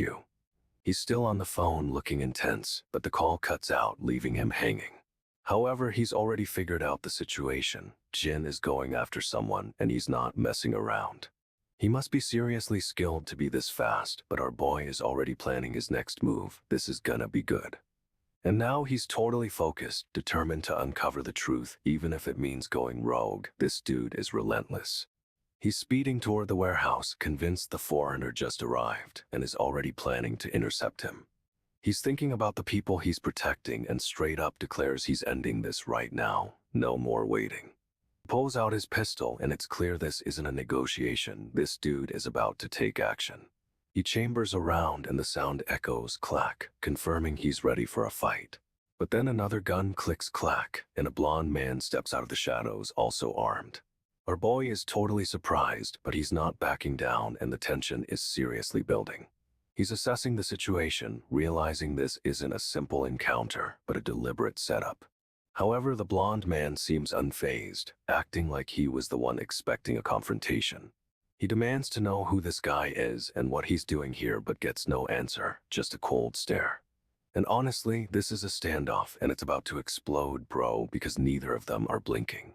Our boy receives a call on his phone, but the number is completely unknown, super suspicious. He answers, and the blonde man on the other end reveals they trained together years ago and knows everything about the target.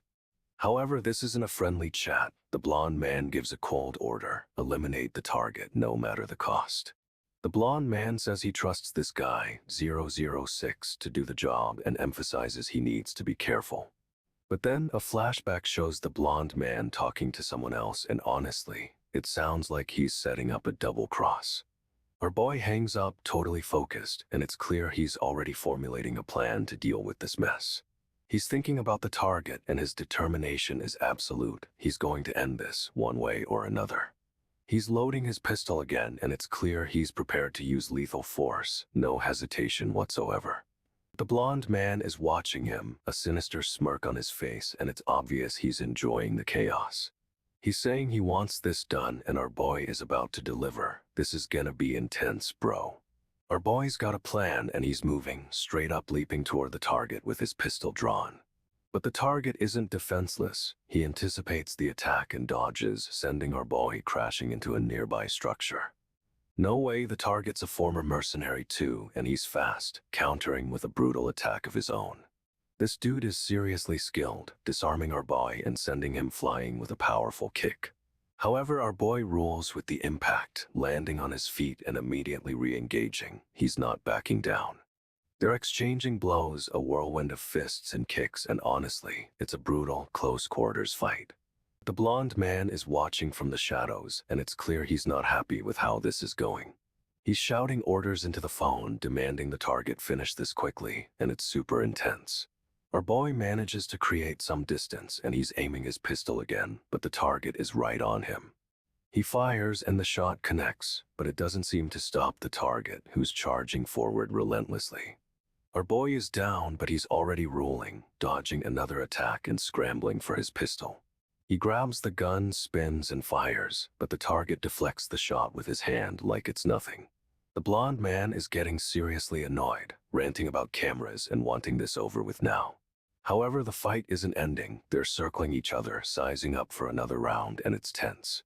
The blonde man steps into the light, a chilling smile spreading across his face. This dude is creepy.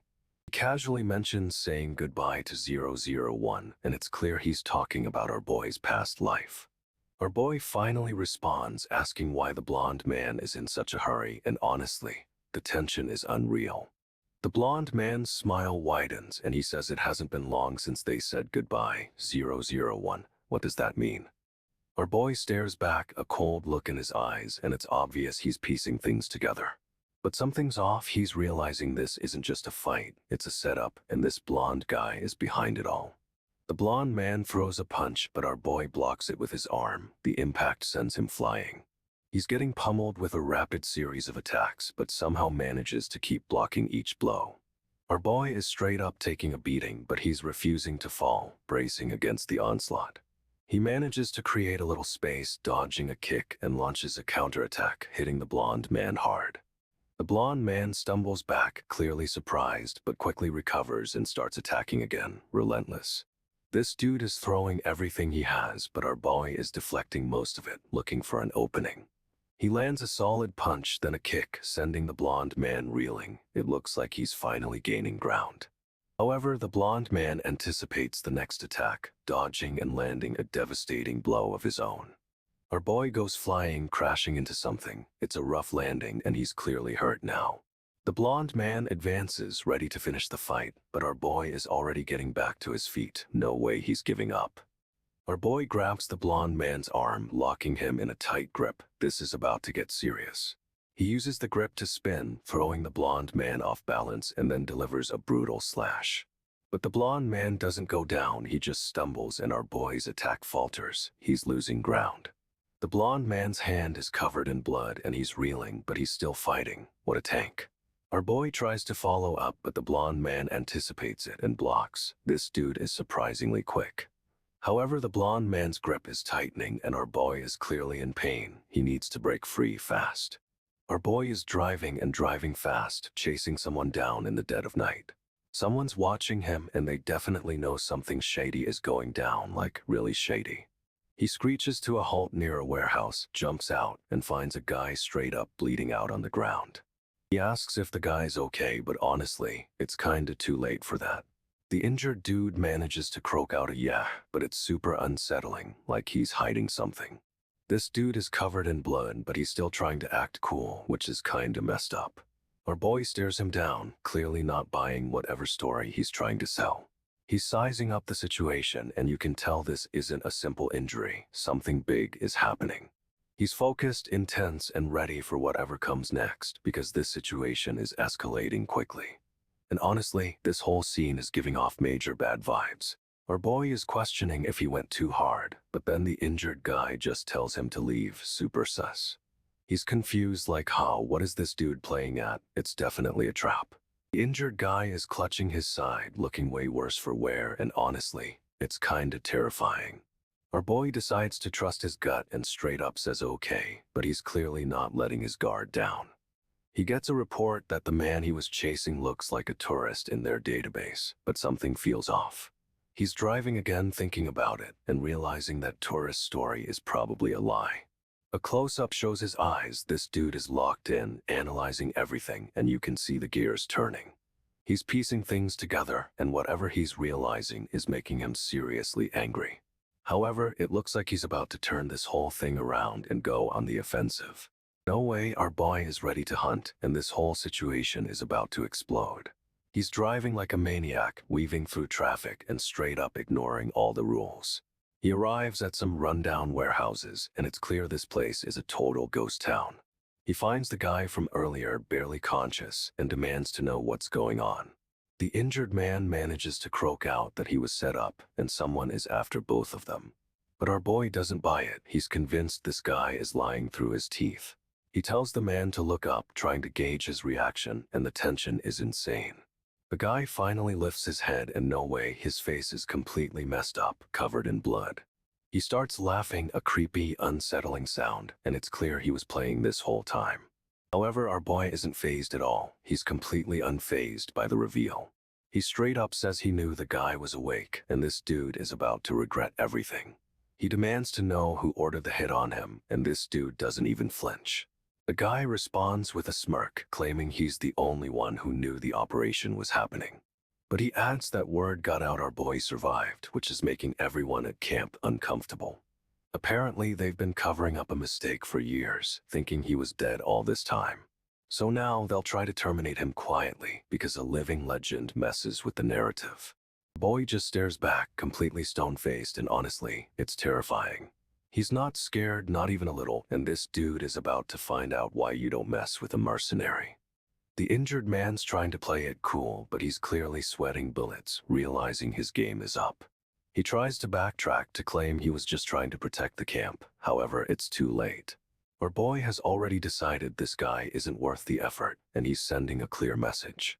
This dude is laying down the law, telling the injured man Mad Dog will be leading the charge to kill him. He finishes his warning, stating that's all he has to say, and honestly, it's a chilling mic drop. The injured man tries to explain he's only sharing intel because they used to be comrades, but our boy isn't buying it. He demands to be killed right then and there, but our boy just stares at him, completely unreadable. Our boy's hand moves fast, and he's gripping a blade. This dude is about to learn a painful lesson. He lunges, and the injured man's eyes widen as he realizes this is it, no way out. The blade is coming down, and the man's expression shifts from fear to almost acceptance. However, just as the blade is about to connect, the scene cuts to black. Talk about a cliffhanger. We see a close-up of the injured man's face, blood splattered, and he's strangely smiling. He's looking up, a faint glimmer of green in his eye, and it's seriously unsettling, bro.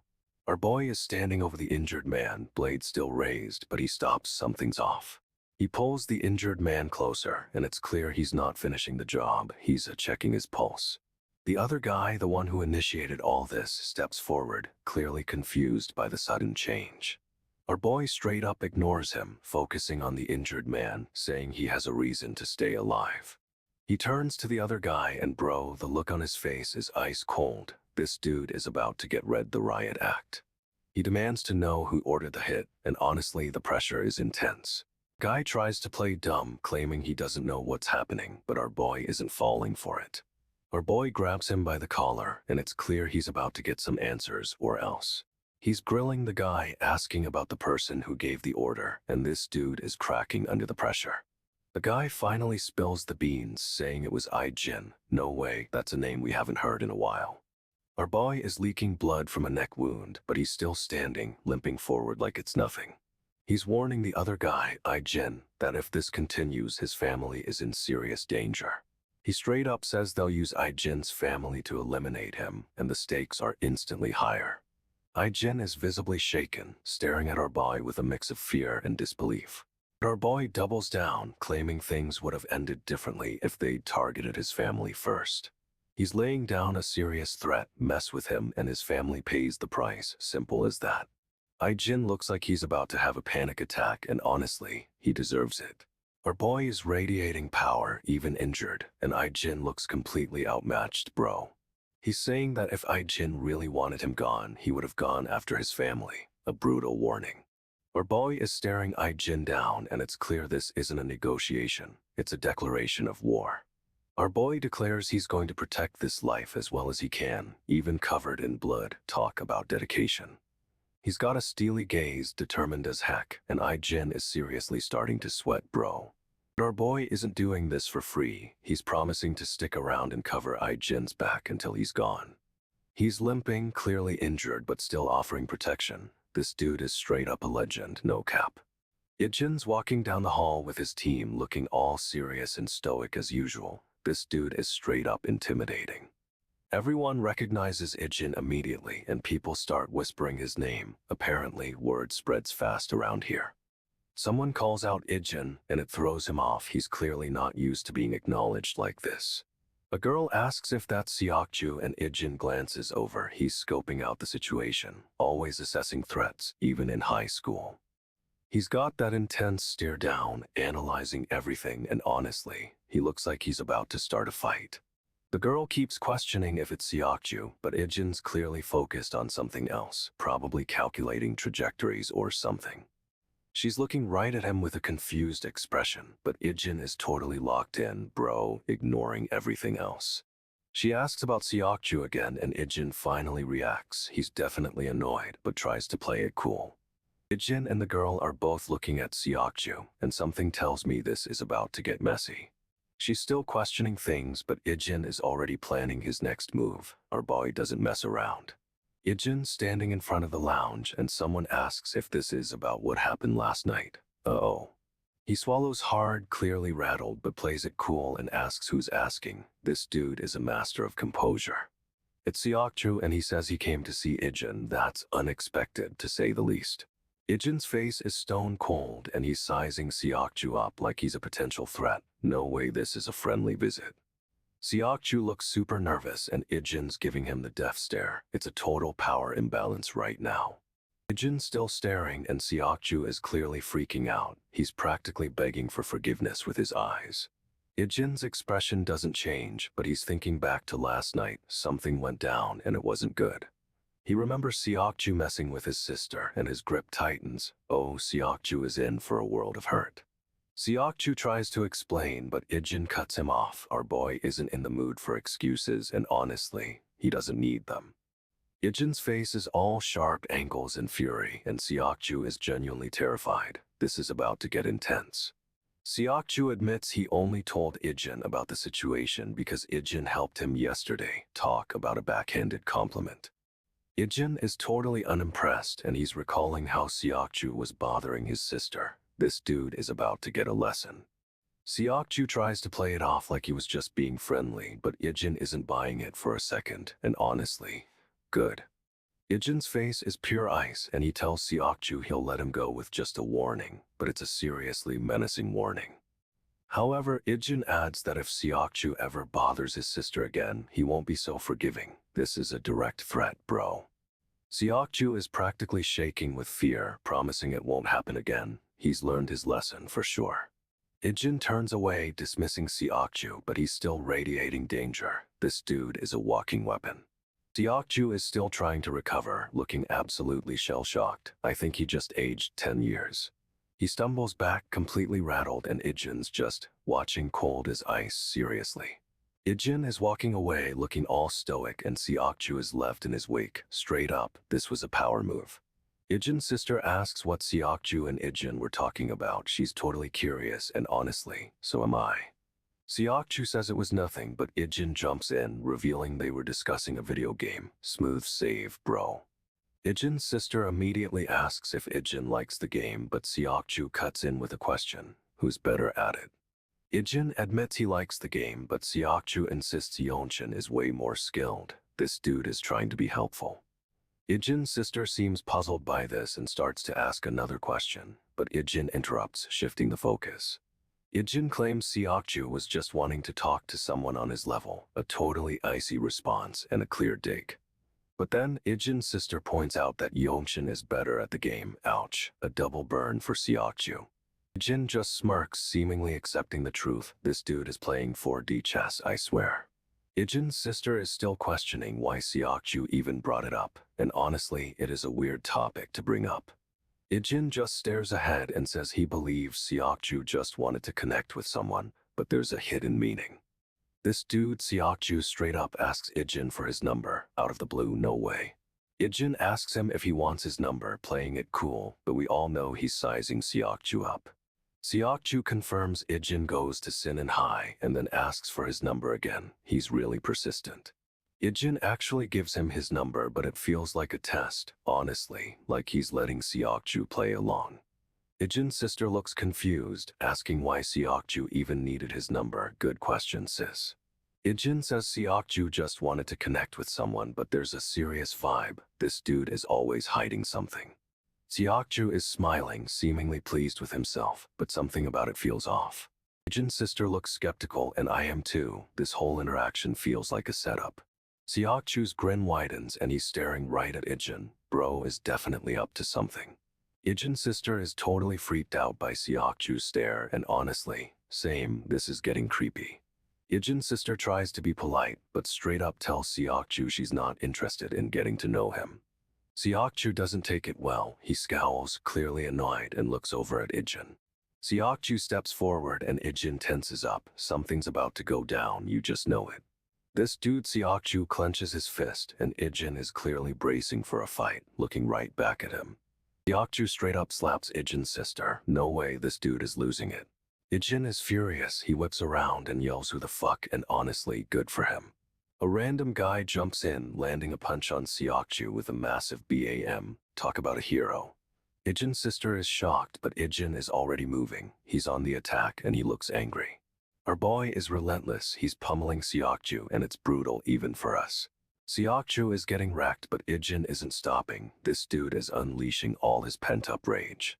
Ijin is absolutely laying into Seokju. He's relentless, but then a group of guys rushes over, trying to break it up. Seokju tries to use the distraction to get away, but Ijin grabs his collar. No escape for this dude. Ijin's sister is screaming at him to stop, and honestly, it's a bit much. Let him finish what he started. Ijin pauses, looking at his sister. He's clearly torn, but still furious, and bro is trying so hard to control himself. A bunch of students surround Ijin, asking if he's okay. They're genuinely concerned, but he's barely even registering it. Ijin's sister steps forward, looking relieved, but Ijin is already scanning the crowd, still on high alert, like this dude isn't done. Okay, so Yi Hyang handles some trouble and everyone's asking what happened, but this dude is super tight-lipped. Then a mysterious figure steps forward and everyone is instantly on edge. Something feels seriously off about this guy. They demand to know who this stranger is, and he casually drops that he's from Gosok Tech, which immediately raises red flags. Our boy's friend is totally freaked out, asking what this guy looks like, but Yi Hyang is giving him the cold shoulder. Yi Hyang's friend keeps pressing him, but he just stares off like he's piecing something together. It's kinda creepy, honestly. But then Yi Hyang suddenly realizes the timing is way too perfect, like this whole thing was planned. And then no way, he's engulfed in this intense blue energy, looking straight up menacing, and it's clear things are about to go down. Yi Hyang is clearly seeing something no one else can, and his friend is starting to freak out, asking what's happening. He's convinced it's no coincidence, and the energy around him is building. This dude is about to unleash something big. Yi Hyang is practically radiating power, and everyone is looking at him like he's lost his mind. It's a total showdown. So everyone's talking about Daein being popular with guys, and Yi Hyang is totally spacing out. He suddenly remembers Daein was the star of the show back in middle school. Everyone wanted her attention. But then it hits him, the guy from Gosok Tech was asking about Daein specifically, which is super sus. Yi Hyang realizes the timing is no accident. This dude intentionally brought up Daein to get a reaction. He's convinced this guy is connected to whatever happened to Daein, and his friend is starting to get worried. Yi Hyang lays it out. The guy from Gosok Tech is definitely after Daein, and he's been watching her. His friend asks if he's sure, and Yi Hyang straight up says he's never been more certain of anything. Another student confirms Daein was a total knockout, and everyone agrees she was a star. Yi Hyang isn't listening. He's focused on figuring out this guy's motives, and honestly, it's intense. He's staring off into space, completely lost in thought, while his friend just looks on, totally freaked out. Yi Hyang corners the Gosok Tech guy, demanding to know what he wants with Daein. It's intense. The guy tries to play it cool, saying he was just curious, but Yi Hyang isn't buying it for a second. He asks if the guy knows about Daein's past, and the dude's face completely changes. Major red flag. Turns out all the schools nearby have been getting weird attention, and it's clearly connected to Daein. Yi Hyeon's friend asks where they're going, and our boy says they're paying a visit to the Z. Sounds ominous. They arrive at this underground club, the Z, and it's straight up sketchy. Think neon lights and shady characters. Inside, they find a blonde guy with tattoos and a cigarette, and Yi Hyeo immediately recognizes him. Another guy is with him, looking worried, and Yi Hyeo realizes this is the same guy who was tailing Daein. Yi Hyeo asks if they know anything about Daein's past, and the blonde dude just stares him down. But then someone else steps out of the shadows, and you can tell this is bad news. The tension is unreal. This dude straight up loses it. He's screaming at these guys covered in blood, and it's terrifying. Yi Hyeon's friend is like, we need to control the damage, but honestly, it's already way past that point. Yi Hyeon is totally zoned out, trying to connect the dots, realizing this is about Dushik Cha. No way. He's furious, asking how he could have missed the connection between this guy and Dushik, and it's a full-on rage mode. His eyes are glowing red, and you can tell he's about to unleash something serious. The intensity is unreal. The blonde guy tries to act tough, but Yi Hyeon's glare is enough to make him flinch. It's perfect. Yi Hyeon demands to know what they're hiding about Daein, and the room just goes silent.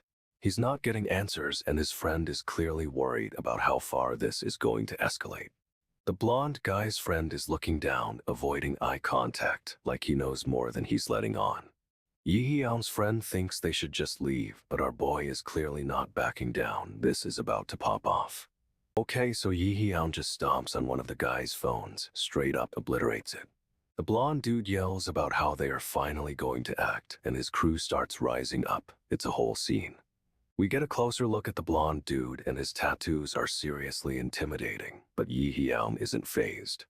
Yi Hyeon's posse is looking at him like, what are you even doing? But he's dead focused. This other guy steps forward looking super intense, and Yi Hyeon's crew is clearly freaked out. The leader is giving Yi Hyeon the cold shoulder, but Yi Hyeon's gaze is locked on him. It's a power move. Yi Hyeon demands answers about Daein, and the room is silent. You can cut the tension with a knife. One of the guys tries to play it cool, but Yi Hyeon isn't buying it for a second, and honestly, neither are we. Yi Hyeon's friend is urging him to leave, but our boy is all in. He's not backing down now. Suddenly, a creepy blue figure appears, a massive dude with glowing eyes, and everyone is shocked. Yi Hyeon is absolutely radiating rage, and his friend is trying to figure out what's going on. The leader asks if that girl was Yi Hyeon's little sister. Talk about a loaded question. This dude straight up grabs Yi Hyeon's wrist, trying to stop him from going after the leader. Yi Hyeon snaps, he's furious, and his eyes are glowing. No way this ends well. He breaks free of his friend's grip and advances, demanding to know who approached Daein. The leader tries to act like he doesn't know what Yi Hyeon is talking about, but our boy isn't buying it. Yi Hyeon is practically breathing down the leader's neck, and the tension is insane. You could cut it with a knife. The leader insists they just tried to get to Daein, but Yi Hyeon is not in the mood for explanations. Yi Hyeon's friend is still freaking out, but honestly, this dude had it coming. The leader reveals they were after Daein because she's his little brother. No way. Yi Hyeon is absolutely losing it. His friend is panicking, and it's honestly a mess. The leader tries to play it cool, claiming they didn't mean anything by it, but Yi Hyeon isn't listening. Yi Hyeon's friend blurts out they know Daein is his sister, and the leader's face drops. The leader's friend steps forward, looking seriously ticked off, and things are about to escalate. Yi Hyeon grabs his friend, clearly about to move, and his eyes are radiating pure danger. He advances on the leader's friend, demanding to know who gave the order to approach Daein. The leader's friend is trying to look tough, but Yi Hyeon is straight up intimidating him. Yi Hyeon's friend is begging him to stop, but our boy is focused on getting answers. The leader and his crew are backing away, clearly realizing they messed with the wrong person. Yi Hyeon grabs the leader's friend by the collar, demanding to know who ordered him to approach Daein, and it's intense. Old man H. Wang is laying down a serious guilt trip on our boy, trying to get him to open up about what happened. But this dude, he's a stone wall, just saying he's fine and trying to bounce. No way he's sharing anything yet. H. Wang offers him a drink and honestly, it's a little condescending like here, have some tea and spill. Our boy tries to leave, saying if that's all H. Wang wanted to talk about, he's out of here. H. Wang doesn't even try to stop him, just casually drops that training is about to start soon, cold-blooded. He gives a slight nod, letting our boy go, and bro is instantly turning on the charm, all polite and respectful. But H. Wang is playing 4D chess straight up because he's clearly got a plan and knows more than he's letting on. Our boy bows and heads out, but the tension is thick. You just know this isn't over. H. Wang's expression is unreadable, but he's definitely thinking something deep, maybe about what's coming next. And honestly, you can tell this dude is used to getting what he wants, and he's not going to be happy if things don't go his way. Our boy walks into what looks like a school gym, but it's packed with dudes in black suits, super sus. He just keeps walking, totally unfazed, like he's used to being surrounded by potential threats. But then, a bunch of the guys in suits start moving to block his path, and things are about to go down. Straight up, our boy doesn't even flinch. He just starts dismantling them with lightning-fast moves. He's dodging, weaving, and taking these guys out one by one, and it's honestly a little terrifying how good he is. A woman and another man watch from the sidelines, clearly impressed, and she asks if he won those sparring matches by luck. The guy next to her immediately shuts that down. No way, he says. Our boy is holding back to blend in. We get a close-up of our boy's eyes, and they are intense. He's definitely not playing around. He finishes off the last of the guys, and honestly, it was a total beatdown. The woman is staring at him with a new level of respect, and you can tell she's starting to understand just how dangerous this dude is. Okay, so the guy in the suit is saying our boy doesn't look as intimidating as before, but he's still super quick. But it's not just speed, this dude is experienced, like seriously trained in combat, apparently. The man watching confirms it. He's got the skills of someone who's been through rigorous training in actual fights. The woman is impressed, noting he quietly endures harsh training, and the other guys seem to like him now. Honestly, it's kinda creepy how everyone is just accepting of this super skilled fighter joining their crew. She's definitely sizing him up and seems to be impressed by his abilities. However, she's also figuring out he's received professional training. This dude is a legit weapon. And the woman's just casually observing, like she's used to seeing highly trained mercenaries everywhere. She casually says, my, and you know she's starting to formulate a plan involving our boy. Straight up, this whole scene is giving me bad vibes. Something's about to go down, I can feel it. The woman asks if he was injured on a recent mission, and our boy plays it cool, saying it wasn't serious. The guy in the suit is giving him a sheepish look like he knows something's up, and she tells him not to push himself too hard. He straight up says he won't get hurt again, and the woman's expression changes. She's definitely not buying it. She leans in close, asking if he's a student, and her eyes are intense. This is getting weird. But her smile fades as she stares at him, and you can tell she's piecing something together. It's kinda creepy. Her gaze is fixed on him, and she's starting to look concerned. No way, this is a trap. She's questioning him now, and her eyes are narrowed. This woman is a total pro at reading people. He's trying to maintain eye contact, but she's not letting up, and honestly, his composure is cracking. And then she asks what happened, and this dude's face, it's like a switch flipped. He's totally tense.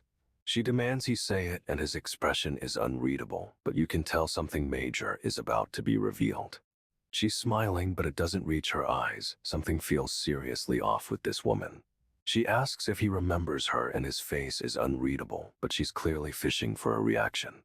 He plays it off like he doesn't recognize her, but she's not buying it for a second. She's totally onto him. This dude is so anxious, sweating bullets while trying to act normal. It's kinda painful to watch. He tries to change the subject, asking about her, but she just keeps pushing, demanding answers now. She drops the name Ijin Yu, and his whole demeanor shifts. Our boy is officially rattled. Her eyes lock onto his, and she's demanding to know what happened, and he's clearly hiding something huge. She's convinced there's more to the story, and honestly, she's probably right. This is escalating fast. He starts to speak, and his expression is intense. Whatever he's about to reveal, it's a big deal. He asks if she remembers a specific time, and her face changes, suggesting she definitely does. Oh snap. He asks if she knows his fiancé, and bro, the tension is thick. She's totally playing coy. She's all smiles, but it's a fake out, and she's clearly digging for information about Ijin's past. Suddenly, a car screeches to a halt outside, and this dude's guard immediately goes up. Something's about to pop off. She's watching the car, clearly expecting trouble, and Ijin's face is stone cold. No way this is a coincidence. He straight up tells her he's not interested, but she doesn't even flinch. This woman is ice cold. She leans in close and he doesn't hesitate to pull away, creating distance. Our boy is on high alert. She's studying his reaction, trying to figure out what's going on, and his expression is unreadable. The mind games are real. He's recalling a specific time with his fiancée, and she visibly reacts. Oh snap, she remembers. He demands to know what she remembers, and she's clearly hiding something. She's definitely playing a role.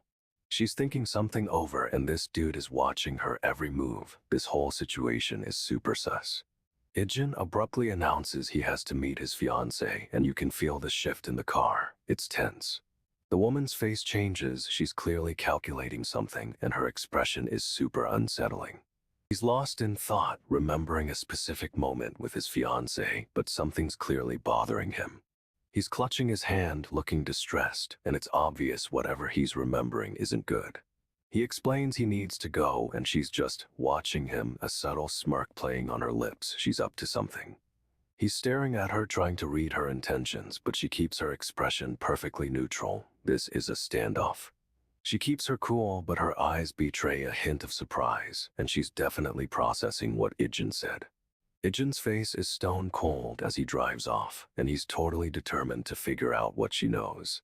He's determined to act proper and keep everything under control, but this whole situation is screaming danger. But the woman's smile widens as she watches him leave, and honestly, that's super creepy. Ijin and the woman arrive, and a whole crew of suited guys are waiting for them. It's a serious scene. One of the guys looks at Ijin with a serious "who is this?" face, and Ijin's clearly not thrilled about it. They walk toward a staff-only door, and the tension is thick. Something big is about to go down. Inside, another dude is loosening his tie and looking stressed, while Ijin's just standing there, totally unreadable. This dude sighs, clearly annoyed, but Ijin's face remains a complete mystery. What is happening? Ijin's still trying to figure out what the woman is hiding, and bro, the silence is deafening. Okay, so our boy Ijin is speeding in a car, and it's intense. Lines are blurring everywhere. He's literally flying toward a group of guys, and it looks like they're about to ambush him. But Ijin is ready. He's already bracing for impact, and honestly, this dude had it coming. He's out of the car and airborne, launching a surprise attack on the entire group. No way. The whole squad lines up, looking super menacing, but Ijin's already assessing the situation. He's got that cold look in his eyes, and he's declaring they're too late to do anything about it. This dude's eyes are glowing, and he's clearly about to unleash something serious on these guys. One of the guys is trying to call for backup, but it's already too late. Ijin's moving fast. Ijin is closing in, and you can see the determination on his face. He's not messing around. He's got one of them pinned, and it looks like he's about to deliver a serious beatdown, bro.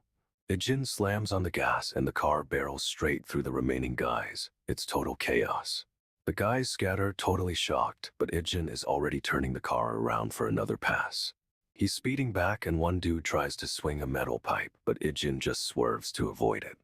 Ijin jumps out of the car again, using the momentum to launch a flying kick at another attacker. No mercy. He's taking them down one by one, moving like a blur, and they barely have time to react, bro. But then, a guy with silver hair steps forward, looking down on Ijin with a smug grin. Silver hair tries to attack, but Ijin deflects it easily. This dude is seriously outmatched. Ijin grabs Silver Hair's wrist, and you can see the power in his grip. It's kinda scary, honestly. He throws Silver Hair, and the guy goes flying, crashing through some barriers. Ouch. Ijin's staring down the remaining guys, and they're straight up terrified. They know they messed with the wrong person. Ijin's got Silver Hair cornered, but Silver Hair slips away and tries to make a run for it. Smooth move, maybe. But Silver Hair's dad is a serious power player, and Ijin realizes this dude isn't some random street thug. They're at a restaurant now, and Silver Hair's dad is asking Ijin what family means to him. Heavy stuff. Ijin explains that family is everything to him, something truly precious. It's a super heartfelt moment. Silverhair's dad seems surprised by Ijin's answer, like he hasn't heard that before, no way. However, Ijin's backstory is clearly hitting a little too close to home for Silverhair's dad. He's thinking about something, and it's obvious this conversation is making him reconsider things. Ijin's offering a fried chicken nugget, and it's a weirdly tender gesture in this intense situation. Silverhair's dad is clearly conflicted. Family is precious to him too, but it's complicated. Ijin's waiting for a response, and the tension is thick enough to cut with a knife, bro. Silverhair's dad is asking if someone would sacrifice everything for their family. It's a loaded question. Question catches Silverhair off guard, and he's clearly confused by where this is going. Silverhair's dad starts to answer himself, saying he would, but it's a hesitant, forced response. He's squeezing hard, and we see blood starting to well up on Silverhair's dad's hand, no holding back from our by. Silverhair's dad is in serious pain, but Ijin doesn't even flinch. This dude is a stone-cold mercenary. Ijin's demanding to know if Silverhair's dad actually means what he said about family, pushing him for a real answer. Silverhair's dad is straight up terrified, trying to pull away, but Ijin's grip is like a vise. He's ranting about how Ijin doesn't understand, and then he actually admits his family is a mess. Ijin finally lets go, leaving Silverhair's dad clutching his bleeding hand, and the room is silent. Ijin suddenly launching himself at Silverhair's dad, grabbing the steering wheel. Total chaos erupts. Car swerves violently and Silverhair's dad is thrown back. Bam! It's a brutal impact. Ijin still gripping the wheel, wrenching it hard, and the car is spinning out of control. No way. The car slams into a barrier and the windshield cracks. This dude is taking this seriously. Silverhair's dad is clearly shocked, staring at Ijin with disbelief. He didn't expect this at all. Headlights are blinding them as another car barrels toward them, and Silverhair's dad yells out, "It's happening fast." Ijin shoves Silverhair's dad forward, protecting him from the oncoming car. Our boy is a protector at heart. The car crashes into the side and everything goes white. Total mayhem, bro. Ijin pulls Silverhair's dad out of the wrecked car and he's breathing heavily. That was close. The other driver is furious, yelling at them, but Ijin is completely unfazed. This dude isn't scared of anything. Ijin's on the ground, battered and bruised, but he's already pushing himself up. This dude doesn't stay down. He's stumbling toward the car, clutching his side, and Silverhair's dad is watching him with a mix of shock and concern. Ijin's face is a mess of blood and he's clearly in pain, but he's still focused, straight up determined. He's reaching for the driver's side door, ignoring the other driver who's still yelling. This is getting intense. Ijin yanks open the door and pulls himself inside, and the other driver is freaking out. What is happening? He's ordering Silverhair's dad to get out, voice cold as ice. No time for explanations, bro. Silverhair's dad is hesitant, but he listens, and Ijin slams the car into gear. They're peeling out fast. Inside the car, Silverhair's dad is staring at Ijin with wide eyes. He's clearly questioning everything. She's in the backseat watching them with a sly smile. She knew Ijin would handle it. She smirks, completely unfazed by the chaos, and honestly, she looks like she's enjoying this. Ijin's practically dragging Silverhair's dad, and he's asking what's going on, but Ijin doesn't even bother answering. He's barking orders about the vehicle turning right, and Silverhair's dad finally complies. This dude is taking charge.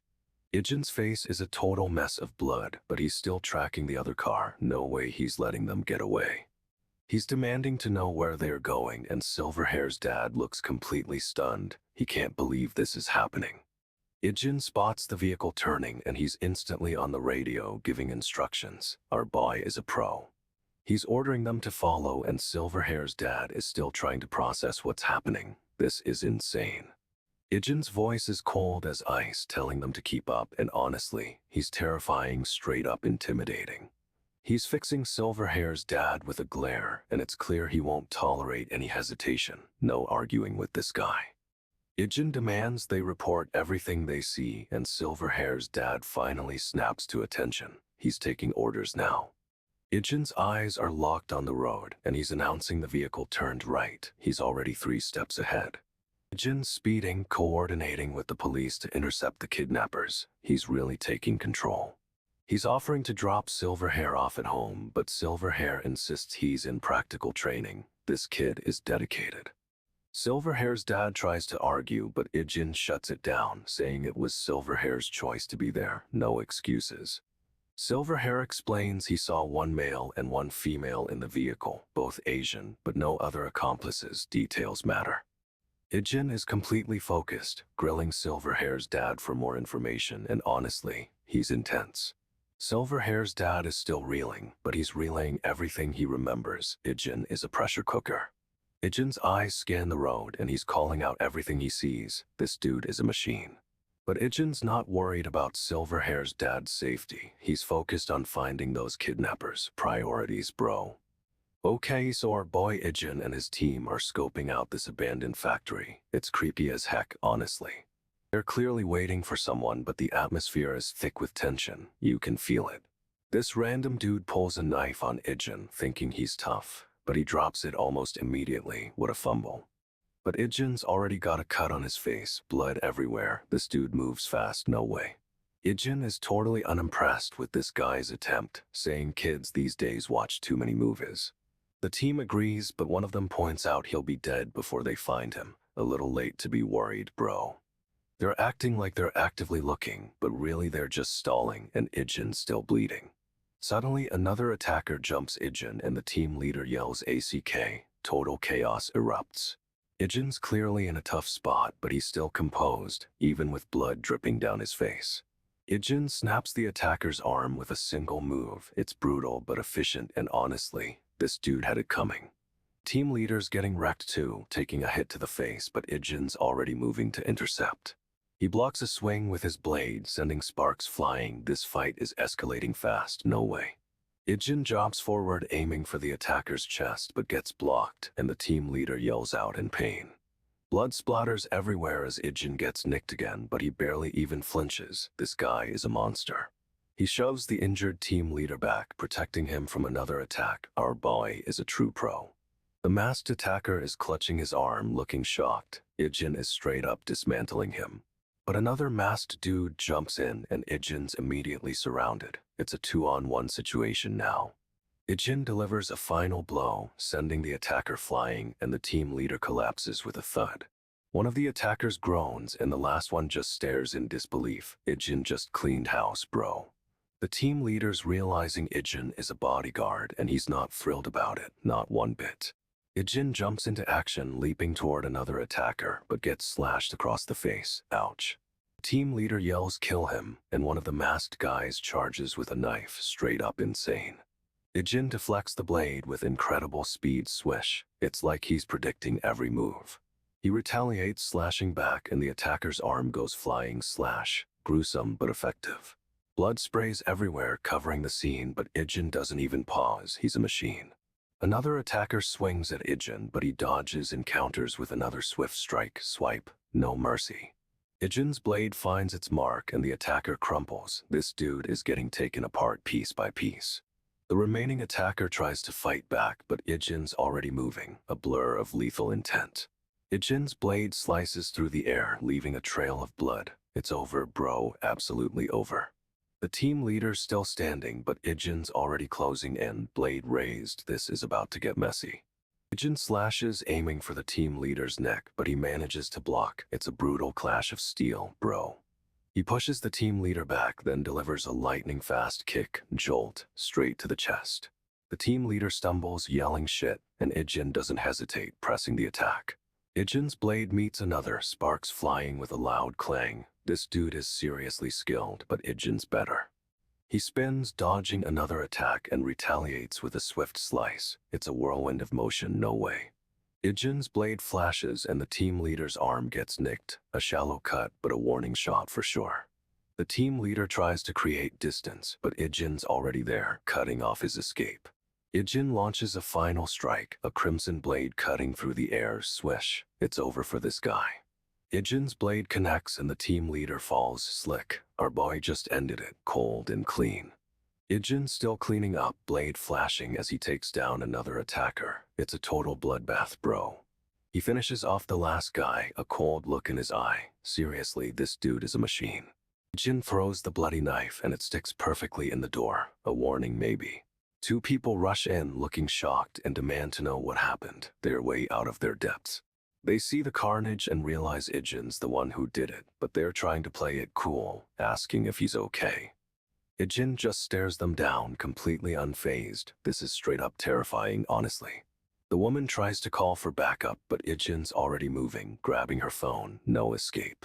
He casually snaps the phone in half, then turns his attention back to the pair. They're frozen with fear. Ijin grabs the woman while the other guy tries to intervene. Big mistake, dude. Ijin has them both restrained, the woman in a wheelchair, and it's clear he's in complete control. This is getting intense. Ijin's prepping to move, flicking a switchblade open. He's not messing around, bro. His teammates say it's early, but they need to relocate because the SWAT team is coming. No time to waste. They warn him the SWAT team will burst in any second, but Ijin just looks unfazed. This dude is ice cold. The woman and Ijin are sizing up a guy approaching. Turns out he's the head of security for their target. They've got the target strapped into a wheelchair, but she's clearly not okay. Something's seriously wrong with her. The target is visibly trembling and it's hitting Ijin hard. No way he's seen something that shook him this much. The security chief shouts at them, furious, and honestly, this dude had it coming. Ijin's about to respond, but the security chief doesn't even finish his sentence before getting decked. Ijin delivers a brutal uppercut, sending the security chief flying, straight up devastating, bro. The security chief is down and Ijin's glaring at the woman. He's about to unleash some serious fury. Ijin grabs the knife midair, stopping the security chief's attack. This dude moves fast. He wrenches the blade away, then spins and slams the security chief into the ground. Brutal, but effective. Ijin's already on top of the guy, pinning him down and delivering a punishing series of blows. No mercy here. The security chief is completely out of it, and Ijin's turning his attention back to the woman. She's the priority. Ijin demands to know what happened to her, and she finally admits she was used as bait. A setup, bro. She explains someone wanted to lure out the person who saved her, and now they're coming. That's messed up. Suddenly, 2 more guys show up with guns drawn, and they're aiming right at Ijin. Ambush. Ijin doesn't even flinch, he just grips the blade tighter. This is where things get really crazy. He charges forward, a blur of motion, straight into the line of fire. Our boy is fearless. Ijin deflects bullets with the knife, a whirlwind of steel, and takes down both attackers in seconds. Straight up unbelievable. Ijin spins, disarming the last attacker with a lightning-fast move. No way, that was clean. He whirls around and slashes at the guy's gun hand. Straight up surgical precision, bro. Ijin's already moving again, bringing the blade down on the attacker's shoulder. And honestly, this dude had it coming. He finishes the job, slicing through the guy's jacket. Ijin is a whirlwind of destruction, leaving no one standing. Okay, so things are intense. Our boy Ijin is facing off against this super-rich, shady businessman. He's got this dude tied up, and honestly, this guy had it coming. But the businessman is totally calm, even with Ijin looming over him, and starts asking about his family. Ijin's interrogating him, trying to figure out what he knows about his sister. It's a tense standoff. The businessman keeps probing, hinting at knowing more about Ijin's past than he lets on, and Ijin's starting to get seriously suspicious. Then suddenly the businessman's bodyguard jumps Ijin from behind, attempting to get the upper hand. No way, Ijin is slammed into the chair and the bodyguard tries to cover his mouth to silence him. However, Ijin is a trained mercenary, so this dude thinks a hand over the mouth is gonna stop him. Ijin's eyes are blazing and he's straight up furious. You can see the rage building up. The bodyguard doesn't even have time to react before Ijin's already breaking free and things are about to explode. Ijin grabs the bodyguard's hand and it's covered in blood. Turns out he sliced him with a hidden blade. A close-up shows the bodyguard's finger is totally mangled. Ijin is not playing around right now. Ijin throws the bodyguard into a chair and demands to know what's going on, asking where he is. Businesswoman is waking up, looking dazed and confused. She's clearly been drugged. Ijin explains she's been sedated, but she's freaking out, asking if she was kidnapped. The bodyguard confirms she was taken and that Ijin's team arrived first, plus the police are on their way. Ijin's still staring at the businesswoman and you can tell he's trying to read her. He doesn't trust her for a second. She asks again if she was kidnapped and Ijin's face is unreadable. This dude is a master of stone-cold stares. The bodyguard explains that Ijin's team and the police are coming, but Ijin isn't listening. He's focused on the woman. Ijin's expression is intense, and honestly, it's a little scary. This whole situation is about to blow up. The businesswoman is questioning why she's being targeted, thinking it's about their recent expansion, but Ijin isn't buying it. She insists she had nothing to do with those deals and asks if this has something to do with Yona. Oh, this is getting good. Ijin suddenly remembers Yona and looks stricken. Something bad clearly happened to her, and it's hitting him hard. He crumples to his knees, clutching his side, and it's covered in blood. Our boy is seriously wounded. No way. The businesswoman is shocked and calls out, asking what's wrong. She finally notices he's hurt. About time. We get a super close-up of Ijin's face. He's in serious pain, and his eyes are narrowed, focused. The bodyguard is looking down at Ijin, and you can see the blood staining his hand. He's trying to assess the damage. Ijin is clearly pushing through the pain, but he's still trying to figure out what's going on. This dude is a machine. More blood is spreading on his suit, and honestly, this dude had it coming. It's a brutal injury. Ijin looks up, meeting the businesswoman's gaze, and the intensity is unreal. He's about to get some answers. The businesswoman asks if Ijin can be trusted. She's straight up questioning his motives. Wow. She says there's nowhere else for him to go, and it's kinda messed up how she's using that against him. But then she pulls a gun, clack, clack, she's cocking it, and things are about to get real. She's threatening to kill the hostage if this drags on, and honestly, she's not even fazed. She says she's settled and she doesn't want any nuisances. This woman is ice cold. The businesswoman is looking down at Ijin, and she's telling him she tried to save him. She's playing the victim. She insists she can't let this boy get dragged into this anymore, and bro, she's genuinely worried. She claims he's just a teenager, no matter how skilled, and she's about to give herself over. What a twist. However, Ijin is looking up at her, and his expression is terrifying. He's about to unleash the fury. We get another close-up of his bloodied face. This dude is a monster, and he's not backing down. Ijin's aiming right at the man, but the businesswoman cuts in. She's taking the bullet for him. No way. The man is down, but Ijin's still on high alert. He doesn't trust anyone, and honestly, good for him. She's telling him he's seen too many action movies, but she's got a gun of her own, ready to fire. She says a hero can get killed in reality, and it's a brutal truth. This situation is way more complex than it seems. She's claiming the woman is still with him, but Ijin isn't buying it. Something is definitely off here. Ijin's got a gun trained on the man, and he's demanding answers. He's not afraid to use force. The man is covered in blood, and he's trying to reason with Ijin, but it's probably too late for that. She's claiming she tried to save Ijin, but he's seeing right through her lies. This woman is a master manipulator. He's unleashing his rage, and it's terrifying. Our boy is a straight-up predator when provoked. Ijin's got a gun, but she's telling him to stop. She's trying to control the situation, but it's not working. Ijin's unleashing a flurry of attacks, and this woman is desperately trying to block them. She's fast, but is it enough? She's trying to disarm him, but he anticipates her moves. This dude's reflexes are insane, straight up. She manages to knock his gun away, but he's already moving in for a close-quarters takedown. It's brutal. Ijin's got her pinned, a knife at her throat, demanding to know who sent her. He's not messing around. She claims she's just a concerned citizen, but Ijin isn't buying it. She's lying through her teeth. She's stalling for time, trying to distract him with talk about his past, but our boy sees right through it. She goes for a hidden weapon, a blade in her sleeve, but Ijin anticipates it. He's a step ahead always.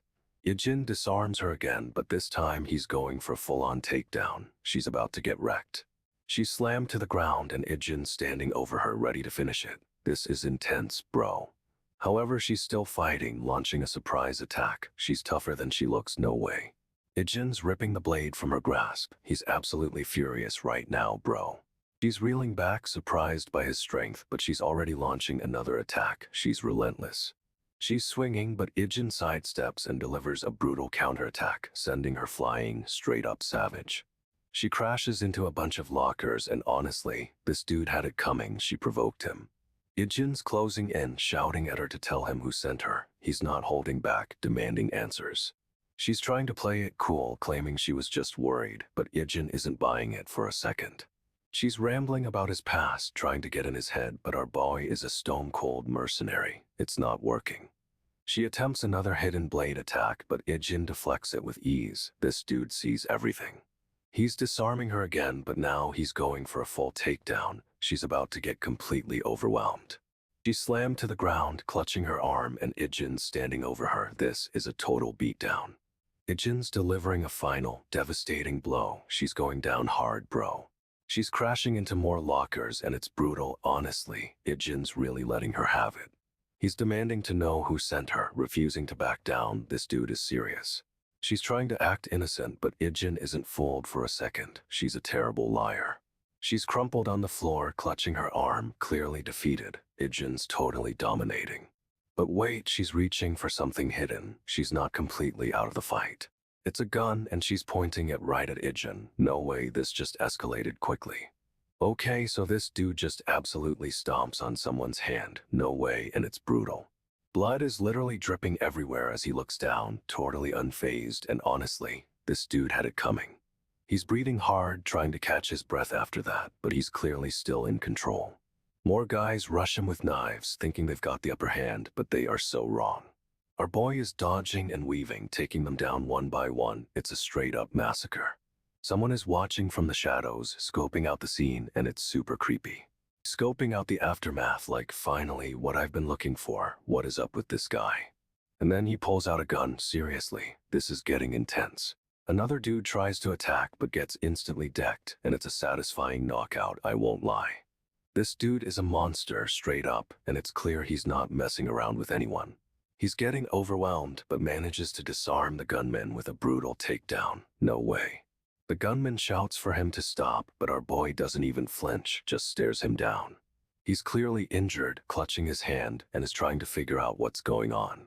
The gunman threatens him, saying they waited until the end of his shift. What a creep. Our boy is silent, but you can see he's processing everything, like he's putting the pieces together. He realizes his accomplice went after someone else, and it's hitting him hard. He thinks he bought them time to escape, but isn't sure if they actually got away. He's looking out at the street, and it's clear he's realizing something is off. The tension is insane. He's staring at a car, and for a second he seems relieved. That's a twist. But strangely enough, he's smiling, and it's a little unsettling. Honestly, what's he planning? He's trying to play it cool, but this dude is clearly shaken by the realization his friend is still in danger. The leader of the attackers casually apologizes, then reveals they weren't after him. They're going after his friend. He's clenching his fists, trying to stay calm, but it's obvious he's about to lose it. This is bad. The leader smirks, explaining they're not going after his friend, and it's a total power move, so messed up. The gunman raises his weapon, and our boy instantly reacts, hand flying towards his own sidearm.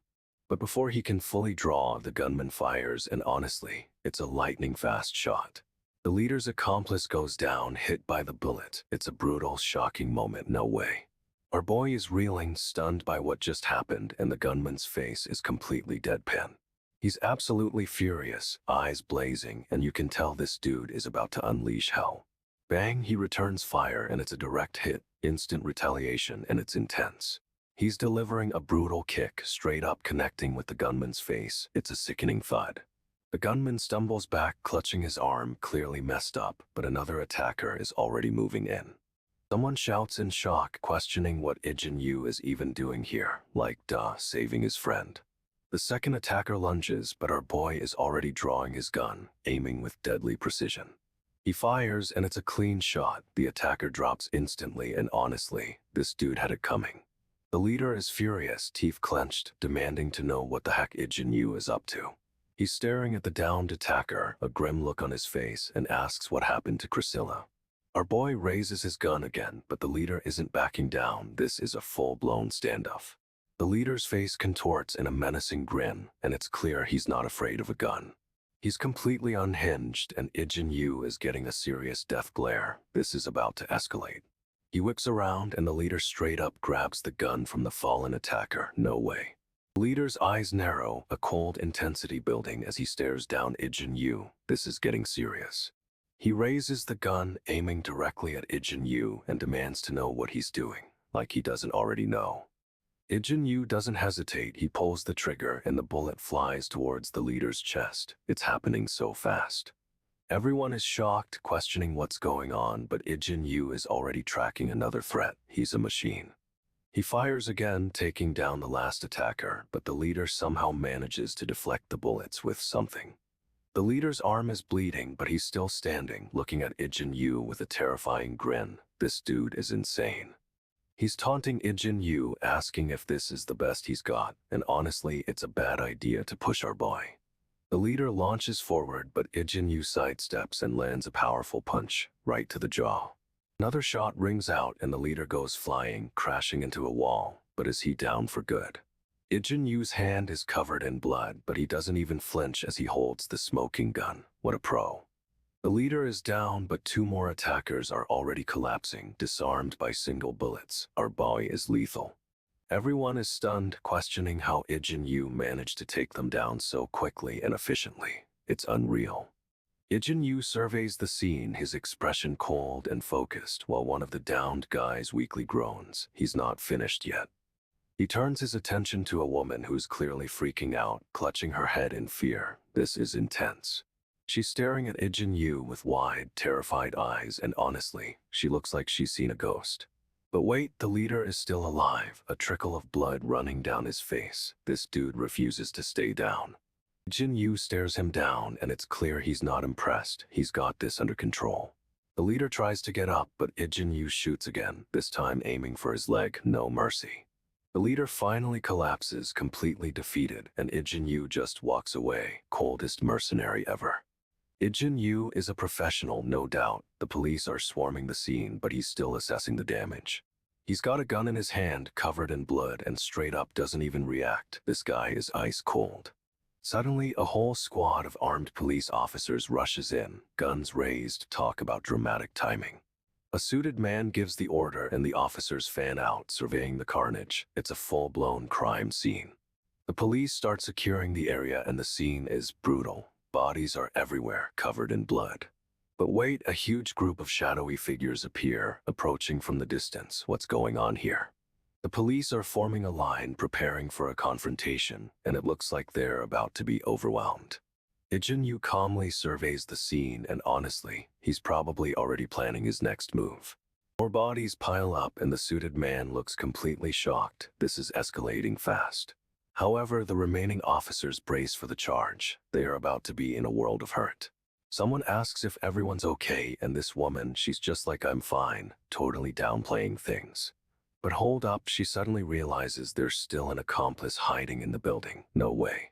She's clutching her head, looking stressed, but our girl is already piecing things together. She's a pro. Meanwhile, a guy is bleeding all over his suit. He's clearly hurt, but trying to act tough. Someone's tending to him, but honestly, this dude had it coming. He messed with the wrong merc. However, the woman insists there's still a threat inside, and Ijin Yu is already thinking 5 steps ahead. Okay, so our boy Ijin is getting interrogated, straight up in a cold, blue interrogation room. This investigator thinks Ijin has a monster named Jin on his payroll, a total beast apparently. The woman in handcuffs, she's dropping a bomb. Jin is the mercenary they call Jin. She's flexing on this dude, telling him if she'd known Jin was working for him, she'd have handled things differently. However, she doubles down, saying she wouldn't even have taken this job if she'd known about Jin. She's intense, bro, eyes locked on him, and honestly, this is a power move. She's all, I have no idea what you're talking about, but the way she says it, total bluff. Ijin's investigator is totally skeptical, and you can see it etched all over his face. She's tightening her grip, and honestly, you can tell she's not telling the whole story. This whole situation is wild. A mercenary, a mysterious Jin, and a whole lot of secrets. The investigator is grilling Ijin, asking if he honestly believes any of this makes sense, and dude is straight up icy. Ijin remains silent, just stares back with those intense eyes. No way he's giving anything away so easily.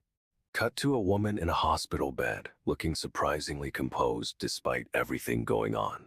We see a man, injured with a broken arm in a sling, entering the room. Looks like a higher-up. The man starts questioning the woman, wanting to know what Ijin said during the interrogation, but she stays tight-lipped. She reveals Ijin didn't ask about Jin, which throws the man for a loop. He expected Ijin to pry for info. The man thinks Ijin is playing dumb, but the woman insists Ijin is far from it, and honestly, she's probably right. She explains Ijin only asks questions that serve his purpose, and that's a scary thought. The man points out the Seoul Medical Building. Turns out the woman was stationed there when she worked with Jin. But here's the kicker, she says she's never seen Jin's face, only heard his voice, and that's messed up. She tells the man she thinks Ijin was kidnapped and now he's targeting her. Talk about a power move. The man is not happy, straight up denying it and telling her to get some rest. But she's not buying it, questioning why he's so quick to dismiss Ijin's motives. She's onto something. She reveals she's been tracking a suspicious vehicle, and it's connected to the people who took Ijin all those years ago. The man tries to downplay it, saying it's probably just a coincidence, but she's convinced they're circling back. She's laying it all out, Jin, the kidnapping, everything, and this dude is finally starting to listen. He gets a call and his face drops. Whatever they just said is serious, and it involves the kid. He tells them no, ma'am, and honestly, it's kinda funny watching him get bossed around like that. She stares out the window, saying that kid, she knows something's about to go down, and it's not good. Our boy Jin is prepping for a fight, wrapping his knuckles with what looks like metal strips, serious business. He's fully geared up with those metal wraps now, making fists of steel, straight up terrifying. The scene cuts to a dimly lit room, setting a super creepy vibe, like something's about to go down. Jin's sitting there looking intense, fiddling with those metal strips, clearly ready for a confrontation. Suddenly, a woman appears and she's yelling at him, demanding to know if he's really Jin. No way. She's getting closer, questioning who she is, and Jin's staring her down, totally unreadable. We get a close-up of Jin's eyes, and bro is analyzing her. He's sizing up the threat level for sure. Jin's back on the chair, those metal wraps glinting, and his phone starts beeping. A message comes in. Another close-up, this time on a different guy, looking equally intense. This dude's also on high alert. The tension is building, the phone is still beeping, and it's clear Jin is about to have a very bad night. Jin gets a call, it's Yona-sen, and she sounds urgent, like something's wrong. He ignores the call, though, because a different crisis is brewing right in front of him. Turns out Yona called to say a ton of triangle kimbap was delivered to his place, a mountain of it. Jin walks into the room and sees the kimbap, and honestly, it's a ridiculous amount of food. Yona explains she didn't have dinner and was craving it, but this is way too much kimbap, even for her. A mysterious man walks up, looking annoyed. He's clearly not thrilled about the kimbap situation. The man tries to scold Yona, but she just smirks and tells Jin to help himself to the kimbap. Jin looks skeptical, but Yona insists he eat, saying he didn't have dinner either. He starts grabbing kimbap, and the man is still fuming. This is getting awkward fast. But then Yona just straight up says it's a challenge, and Jin is definitely accepting. Yona's explaining she went to visit Jin at the hospital, but they wouldn't let her in, talk about strict. She reveals Grandpa made sure Jin listened to the doctors and stayed put, and honestly, he really does. But Yona's got a sneaky glint in her eye. She's definitely holding something back. She finally drops it. Jin was a huge help rescuing GI, a total diversion for them to escape. Jin just shrugs it off, still munching on kimbap, but Yona's eyes are locked on him. She says he was a huge help, and it's clear she's seriously impressed with what he did. Her gaze is intense, and you can tell she's thinking way more about this than just gratitude. She admits he stayed behind to create that distraction. Our boy is a total pro. But Jin doesn't seem to care about praise. He's just focused on finishing his kimbap. However, Yona's stare is unwavering. She's definitely sizing him up. This is getting interesting. Yona's telling everyone to make sure they emphasize how crucial Jin was in the rescue operation. She's really pushing it. Jin just says I see, but it's kinda cold, like he's not interested in the recognition. Yona explains they need to highlight the team leader's role, and another guy nods in agreement. They're strategizing. The gray-haired dude is looking at Jin with serious suspicion, like he doesn't buy any of this. The gray-haired guy is grilling Jin, asking what his goal is, and honestly, he's giving off major villain vibes. Jin's expression doesn't even change. This dude is ice cold, straight up unfazed by the pressure. He's nodding along, playing it cool, but you can tell he's assessing the situation just as much as they are. Yona and the gray-haired dude are chatting quietly while Jin's just standing there totally stoic. They both glance at Jin, and Yona says they always get so serious, but bro, she's just as intense.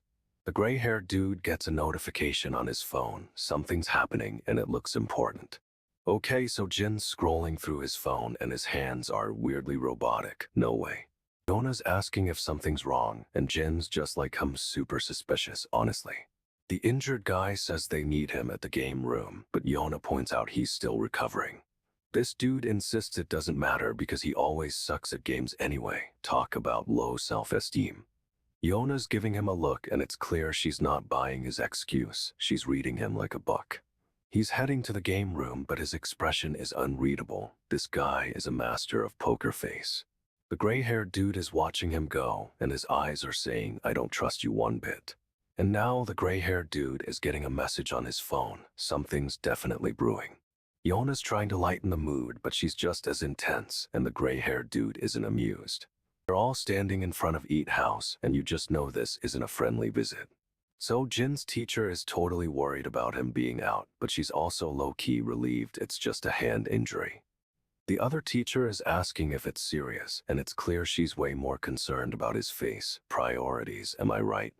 Jin just shrugs it off, saying it's nothing, and honestly, that's kinda unsettling. The teachers are chatting about how Jin's getting popular, and it's like, yeah, hey, no kidding, this dude's a legend. The teacher thinks keeping his face unscarred is important, but it's kinda creepy how focused they are on appearances. But wait, Jin's thinking about how he's becoming popular, and there's a definite smirk on his face. Something's up. He's clearly plotting something, and it's not good. This dude's got layers, and they're all dangerous. The gray-haired teacher is still watching him, and you can tell he's picking up on Jin's vibes. He's not fooled. And now the gray-haired dude is getting a message. It's connected to what Jin's up to for sure. Jin's got that "I'm about to cause chaos" look, and it's terrifyingly awesome. Brace yourselves, people. Yona's walking, looking totally stressed, and she spots the guy who was bothering her earlier. She tries to ignore him, but he corners her and starts laying on the creepy compliments. Major red flag. He demands she say it again, and she's straight up terrified, realizing there's no one around to help. But just when it looks bad, Jin appears. Our boy always has perfect timing, and the guy's about to get wrecked. Jin's already laying into the guy with a barrage of insults, and it's glorious. This dude is asking for it. Guy tries to threaten Jin, but Jin doesn't even flinch. He's seen way worse, trust me. Jin's demanding he speak up, and the guy's scowling. It's a full-on power move, no cap. The guy's about to throw hands, but Jin's teacher shows up, and the tension instantly shifts. Jin apologizes to the teacher, but Yona's looking at him with wide eyes. She's realizing just how dangerous he is. The teacher's thinking these guys think they can push Jin around now, and honestly, he's about to show them. Jin's crew is totally confused by what just went down. They're all like, huh? And Jin's trying to cover for himself. He claims they messed with them first, and honestly, it's a pretty convincing excuse considering how Jin operates. Group's walking away, but everyone's giving Jin the side eye. They're realizing this is a whole new level of trouble. But Jin's already planning his next move. You can see it in his eyes, and it's gonna be epic, I'm telling you.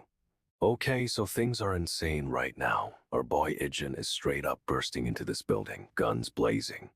He's mowing down enemies with automatic fire, rat-a-tat-a-tat echoing through the halls. It's intense. But wait, there's this other figure lurking, and Ijin is clearly cutting off his escape route. This dude is seriously skilled. He's maneuvering through the chaos, taking down targets with precision. Ijin corners a guy in a doorway, weapon raised, and it looks like he's about to secure the area.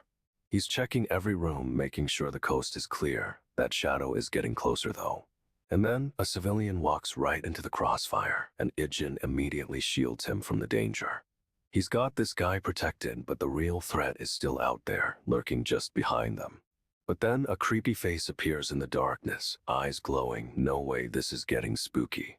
Honestly, this whole situation is messed up, but our boy is about to go into full protective mode. He whips around, gun already in hand, and spots the guy he saved earlier, but the dude is packing heat too. Turns out the civilian is another mercenary, and he's aiming right at Ijin. What a twist. Ijin fires first, disarming the guy with a precise shot. This dude is a pro, no doubt. The mercenary tries to escape, but Ijin is all over him, relentlessly pursuing him through the building. Ijin corners him again, demanding answers. This guy is seriously defiant, refusing to talk. Ijin checks for a pulse, and it's weak. Apparently, this guy had a pre-existing heart condition. No way. Suddenly, Ijin's own body starts to fail, and he drops to his knees. Something's seriously wrong with him. He's overwhelmed by a surge of energy, a jolt running through his system, and then He's rising, eyes glowing. Ijin's body is surging with power, his heart pounding like a drum. It's almost overwhelming, bro. He's getting flashbacks, snippets of training, of a life he barely remembers, and it's brutal. Suddenly, a rattling sound echoes through the house. Someone else is here, and they're moving fast. Ijin's dad bursts into the room, looking totally panicked. He's clearly seen something terrifying. Ijin tries to tell his dad to stay back, but he's barely coherent, his body fighting the energy overload. He forces himself to move, feet hitting the floor with a sharp clack, determined to protect his dad. Jin's dad is desperately trying to figure out what's happening, but he's clearly out of his depth. Ijin is pushing through the pain, forcing his body to cooperate. This dude is a machine, honestly. He's bracing himself, preparing for another fight, but something feels different, more intense. Ijin's eyes snap open, glowing with an eerie light. This isn't just a power-up, this is a whole new level. Ijin calmly tells his dad he needs to rest, straight up prioritizing getting better over school, a total 180 from usual. He drops a bomb. Mr. Lee isn't feeling well, so Ijin's covering his shift tonight. No way, this dude never stops. His sister rushes in, already prepped for school, but Ijin tells her he'll be late, explaining the situation. She's determined to study before class, but Ijin insists there's already food on the table. He's taking care of business. Ijin's dad is still freaking out, but our boy is surprisingly collected, accepting the food with a simple okay. He starts eating, and honestly, the spread looks insane. Korean BBQ, soup, all the fixings. But as he eats, the energy continues to surge through him, and you can see it's taking a toll. This is intense. Ijin's eyes are locked on something, and his expression is unreadable, like he's bracing for a massive impact. However, he maintains his composure, forcing himself to focus on the meal, attempting to suppress whatever's happening. He's eating like a machine, but it's clear this isn't about nourishment, it's about control, and it's barely working. Jin's getting a message from the team. They need him to fill a spot. Seriously, this dude can't catch a break. They want him to play with the AI, but his sister's reaction is intense, like she knows something's up. Ijin's face is totally blank, and he's clutching his phone. Something's definitely wrong, and he's hiding it. He's walking with someone now, casually holding his phone, but his grip is tight, and he's totally focused. But then, wham, someone grabs his shoulder, and Ijin whips around instantly, reflexes on another level. He's staring down whoever grabbed him, and honestly, this is about to go down. You can feel it. Ijin's eyes are blazing, and he's about to unleash, but he pauses, forcing himself to calm down. What a pro. He takes a deep breath, trying to regain control, but the energy is still surging, and it looks painful. However, he manages to mask his expression and straight up starts walking again, like nothing happened. But the guy who grabbed him is still there, staring, and you know this isn't over. Ijin's world is chaos. Ijin's walking away, trying to act normal, but this guy keeps following him, seriously creeping him out. The follower speeds up, practically running, and our boy immediately recognizes the danger, his eyes locking on. Ijin turns a corner, trying to lose him, but the follower is right on his tail, pushing him towards an alleyway. He tries to shake the guy off, weaving through the streets, but the dude is relentless, gaining ground. Ijin bursts into a full sprint, and honestly, this dude had it coming. He's about to get a taste of Ijin's speed. He's dodging obstacles, running across a walkway, and the follower is struggling to keep up, wheezing for air. Ijin cuts through a narrow passage between buildings, trying to create distance, but the follower is still there. He's running full blast, and the follower is practically tripping over himself. Ijin is leaving him in the dust. Ijin's now completely out of sight, disappearing around a corner, and the follower is left gasping for air. But even after losing him, Ijin doesn't slow down. He's still running like his life depends on it. No way he's safe yet. Ijin's inside some kind of unfinished building, totally scoping out the area. It's super eerie. He's moving cautiously, scanning for threats, and you can tell he's expecting trouble any second now. Suddenly, a hooded figure appears with a gun, aiming straight at Ijin. Talk about a surprise attack. Ijin doesn't even flinch though. He's already assessing the situation, calculating his next move. The hooded guy fires, but Ijin is faster, dodging the shot with insane reflexes. This dude is a machine.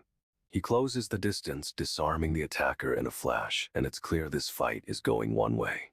Ijin's got the gun now, and he's pointing it right back at the hooded figure. Serious business. The hooded guy's face is revealed and it's someone familiar. No way it's the guy who's been following him. Ijin's eyes are glowing red and he's staring down the follower with pure intensity. This is getting intense. He's clearly about to unleash his full power, and honestly, this follower deserves everything coming to him. Ijin straight up shoots the follower, but it's not a kill shot. He's aiming to incapacitate, a warning shot. The follower stumbles back, crashing into a stack of crates, and our boy is already moving, leaping forward. He's airborne, delivering a brutal kick to the follower's chest, sending him flying. No mercy here, bro. Ijin lands gracefully, then turns, glaring at the follower who's clearly out of his league, and honestly, this dude had it coming. He starts walking away, radiating power, and the follower is left crumpled on the ground. Ijin is on another level. Okay, so our boy's at school, and it's looking pretty fancy, like a legit fortress or something. He's in class trying to blend in, but honestly, he looks way too intense for a normal student. A rival tries to mess with him, some kind of power play, and this dude straight up throws a punch. But it's not just a punch, he's pulling out some crazy energy blades like a ninja or something. No way. Things escalate fast with energy slashing everywhere and a full-on fight breaking out in the hallway. He's deflecting attacks left and right, but another guy joins the fray and it's getting chaotic. Our boy is surrounded, but he's moving like a blur, disarming everyone with insane speed. He's got one guy pinned and another charging, but he's not even breaking a sweat, honestly. He lands a perfect strike, sending the attacker flying, and honestly, this dude had it coming. He's still going, energy blades flashing, and it's clear this school is about to become a battlefield. He connects with a brutal punch, sending the leader flying back, but it's clear the guy's still standing. The leader's chest is throbbing from the hit, and he's furious, demanding to know why our boy killed 006. He's trying to play it cool, asking what's going on, but the leader just wants answers, and he wants them now. The leader draws a blade, and it's straight up glowing, ready to attack, no hesitation whatsoever. Our boy dodges the first strike with ease, but the leader keeps coming, relentless and fast. He's breathing hard, clearly pushing himself, but still manages to deflect another attack. This dude is a machine. He counters with a powerful kick, sending the leader stumbling back, but the guy is still determined. The leader accuses him of betrayal, claiming he killed 006, and honestly, this is getting intense. He's cornered, breathing heavily, and the leader's closing in for the kill, but he's not backing down. He stares the leader down, a single tear rolling down his cheek, and it's clear this fight is far from over. He's not giving the leader any answers, straight up refusing to spill, and things are about to explode. The leader lunges, blade flashing, but our boy dodges and retaliates with a blindingly fast strike. He connects, sending the leader reeling, but this dude is tough. He keeps coming, even through the pain. The fight's brutal, a whirlwind of kicks and punches, and honestly, it's getting messy fast. He's relentless, pressing the attack, but the leader manages to block, and they're locked in a stalemate. He breaks free with a powerful shove, sending the leader stumbling, then follows up with another kick. The leader hits the ground hard, but he's still trying to fight, and our boy doesn't hesitate to press the advantage. He lands another blow, but the leader coughs up blood, and this dude is clearly reaching his limit. He's relentless, delivering a final, devastating attack, but the leader is barely conscious. He stands over the fallen leader, breathing heavily, and it's clear this fight is finally over. No way, a gun drops right in front of him, and this dude is instantly on high alert. He's moving fast, trying to get some distance, but someone's already got a bead on him. He spots the shooter, eyes locked on, and it's clear this isn't a random attack. He bursts into action, dodging the first shot with incredible speed. This dude is a machine. He's sprinting, weaving through obstacles, but the shooter keeps firing, relentlessly pursuing him. He dives for cover, narrowly avoiding another bullet, and things are getting seriously intense. The shooter fires again, but our boy anticipates it, grabbing the gun right out of their hand. He clutches the weapon, disabling it with a swift motion, straight up professional. He slams the shooter against a wall with a powerful wham, and honestly, this dude had it coming. He's got the shooter pinned, demanding answers, and it's clear he's not messing around. He's demanding to know who sent the shooter, and the guy finally cracks, spilling about a camp. The shooter's eyes widen, he's clearly terrified, but our boy isn't backing down for a second. He's pressing for details, but the shooter just keeps repeating camp, and it's super unsettling. Suddenly, a burst of golden energy erupts from the shooter's body. No way, this is getting wild. The energy slams into our body, sending him flying backwards and straight through a wall. He crashes through debris, but he's already recovering, assessing the damage. This dude is tough. Shooter's powering up, glowing with that golden energy, and it's clear he's not human. He unleashes a barrage of energy blasts, and our boy is dodging like a pro. It's a full-on assault. He's weaving through the attacks, getting closer and preparing to counter, but this is a whole new level of opponent. The shooter fires again, and our boy deflects the blast with a swift kick, straight up unbelievable. He needs to regroup, but the shooter is launching another energy blast. It's a straight-up ambush. Our boy deflects the attack with a lightning-fast kick, sending the shooter reeling, but it's not enough. He's unleashing a counterattack, a burst of energy from his hand, aimed right at the shooter's chest. The energy connects and the shooter goes flying backwards, but he's still getting up, still fighting.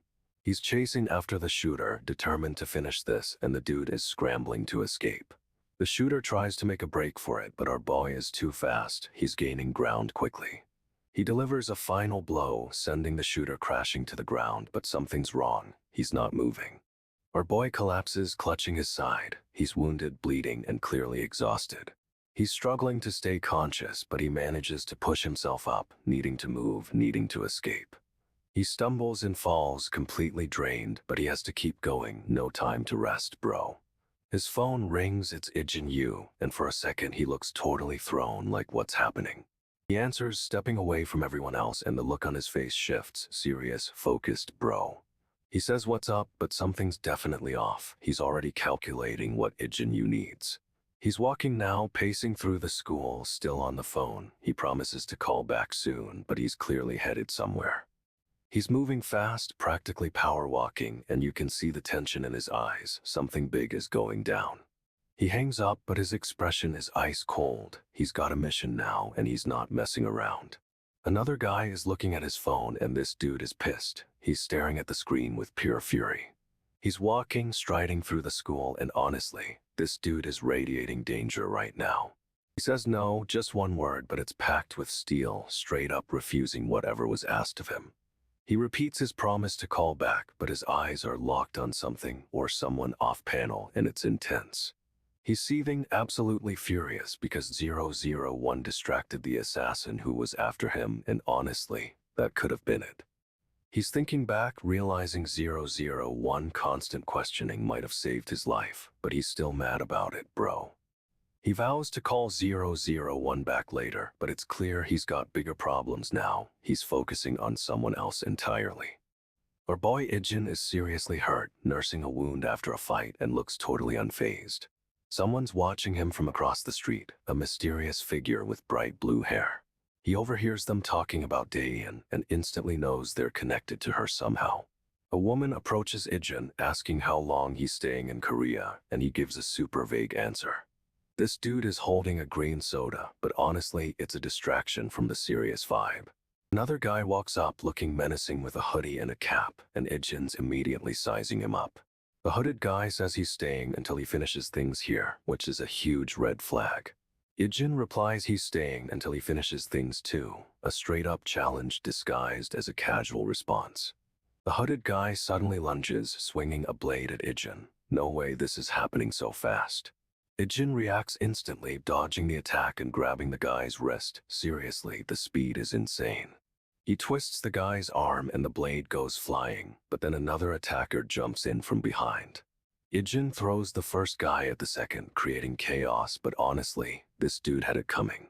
Fight spills out into the hallway and Daein gets knocked over in the crossfire. Oh no. Ijin's focused on protecting Daein, but the hooded guy isn't giving up. He's still coming after them. Our boy delivers a brutal series of blows, sending the hooded guy flying. It's a total beatdown. The second attacker tries to get back up, but Ijin's already on him, delivering another devastating hit. Ijin's staring down the hooded guy, eyes glowing red, and this dude looks absolutely terrified. He demands to know who sent them, and bro, the intensity is off the charts. This is getting serious. Ijin's got the hooded guy pinned, blade right at his throat. Talk about a power move. The hooded guy spills the beans. A mysterious figure known only as 001 is behind all this. Jin's eyes glow even brighter and he's straight up furious. This dude just poked a hornet's nest. He asks how 001 found him, and the guy reveals he was being watched. Creepy. Ijin's about to deliver a final blow, but then the second attacker tries to interfere. Big mistake. Our boy effortlessly throws him aside, then turns back to the hooded guy, clearly unimpressed. Ijin delivers a devastating strike and the hooded guy goes down. It's a brutal takedown. But the second attacker gets back up and tries to charge at Ijin. Seriously, this guy is persistent. Ijin intercepts him midair, delivering another powerful blow. This fight is seriously one-sided. Ijin's delivering a brutal kick to the second attacker, sending him flying. No way is this guy getting up. But then Ijin notices a girl nearby and realizes he dragged her into this mess. Oops, major problem. He's clearly worried, checking to see if she's okay. Our boy actually cares, huh? The hooded guy yells for 001 to take this somewhere else, clenching his fist. Sounds like a boss giving orders. Ijin's got the guy pinned again, demanding to know what 001 wants. This is getting intense. The hooded guy reveals 001 wants him gone, and honestly, this dude had it coming. Ijin's not buying it and he's pressing for more information. This dude is relentless. But the hooded guy refuses to talk, even with Ijin practically breathing down his neck stubborn much. The girl looks absolutely terrified, backing away from the whole situation. Can't blame her, honestly. Ijin's still trying to get answers, but it's clear he's prioritizing getting this girl to safety. Our boy's got a heart. Ijin grabs the girl and starts hauling her away. He's prioritizing getting her out of harm's way. Good on him. But the hooded guy isn't letting Ijin escape so easily. He's sending someone else after them, straight up. Ijin spots the new threat, a seriously imposing dude with blue hair. This is gonna be a problem, isn't it? He shields the girl, putting himself between her and the attacker. Our boy is a total protector. The blue-haired guy just stares Ijin down. It's a tense standoff and you can feel the heat. Ijin demands to know who sent him, but the blue-haired dude doesn't answer. Classic tough guy move. The girl is freaking out, asking what's going on. She's totally in the dark, and honestly, who wouldn't be? Ijin ignores her questions and turns back to the blue-haired guy. He's laser-focused on finding out the truth. The blue-haired guy finally speaks up, saying 001 sent him. Sounds like someone is pulling the strings. Ijin's expression darkens, and he's clearly not happy with that answer. This is about to get messy. Ijin recognizes that look. He's seen it before, and it clearly means trouble is brewing. The girl suddenly blurts out that the hooded guy is her older brother. No way, what a twist. Ijin looks completely stunned, trying to process what he just heard. He didn't see that coming. The girl explains her brother is her older brother, and Ijin's face is unreadable. He's definitely suspicious. Ijin's expression shifts. He's now totally focused, analyzing everything, and it's kinda scary. The blue-haired guy's eyes widen, and he's clearly shocked by this revelation. This is getting good. Ijin turns his attention back to the blue-haired dude, and the tension is so thick you could cut it. The girl is desperately trying to explain, but Ijin isn't listening. He's already piecing things together.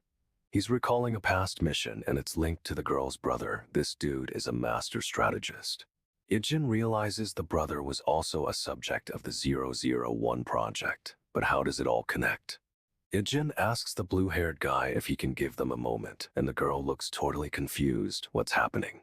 Ijin is straight up staring down the blue-haired guy, and the intensity is unreal. He's sizing him up.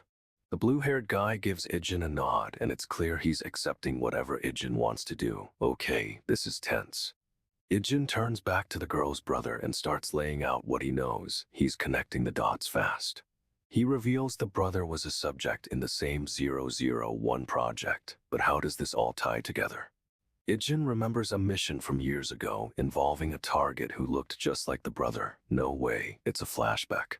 He realizes the brother wasn't just a subject, but someone he failed to eliminate. That's gotta sting. Ijin is now convinced the brother is a threat, and the girl is starting to get seriously worried. Uh-oh. Brother insists Ijin is mistaken, claiming he's her real brother, but Ijin isn't buying it for a second. Ijin states the brother is lying and straight up demands to know who he really is. This is about to explode. Ijin demands an answer, refusing to spill until he gets one. This dude is playing hardball. The brother explodes, yelling about the same questions and accusing Ijin of caring about nothing. Wow, intense. He's clutching his chest, looking totally shaken. Something Ijin said really hit a nerve. Ijin stays stone-faced, but his eyes are locked on the brother. He's analyzing every twitch and reaction. The brother's eye twitches and he's clearly hiding something. Our boy is peeling back the layers. Ijin finally breaks his silence and it's just 3 dots. The tension is killing me. The brother's eye is twitching even harder and his gaze is full of fury. This is about to get messy.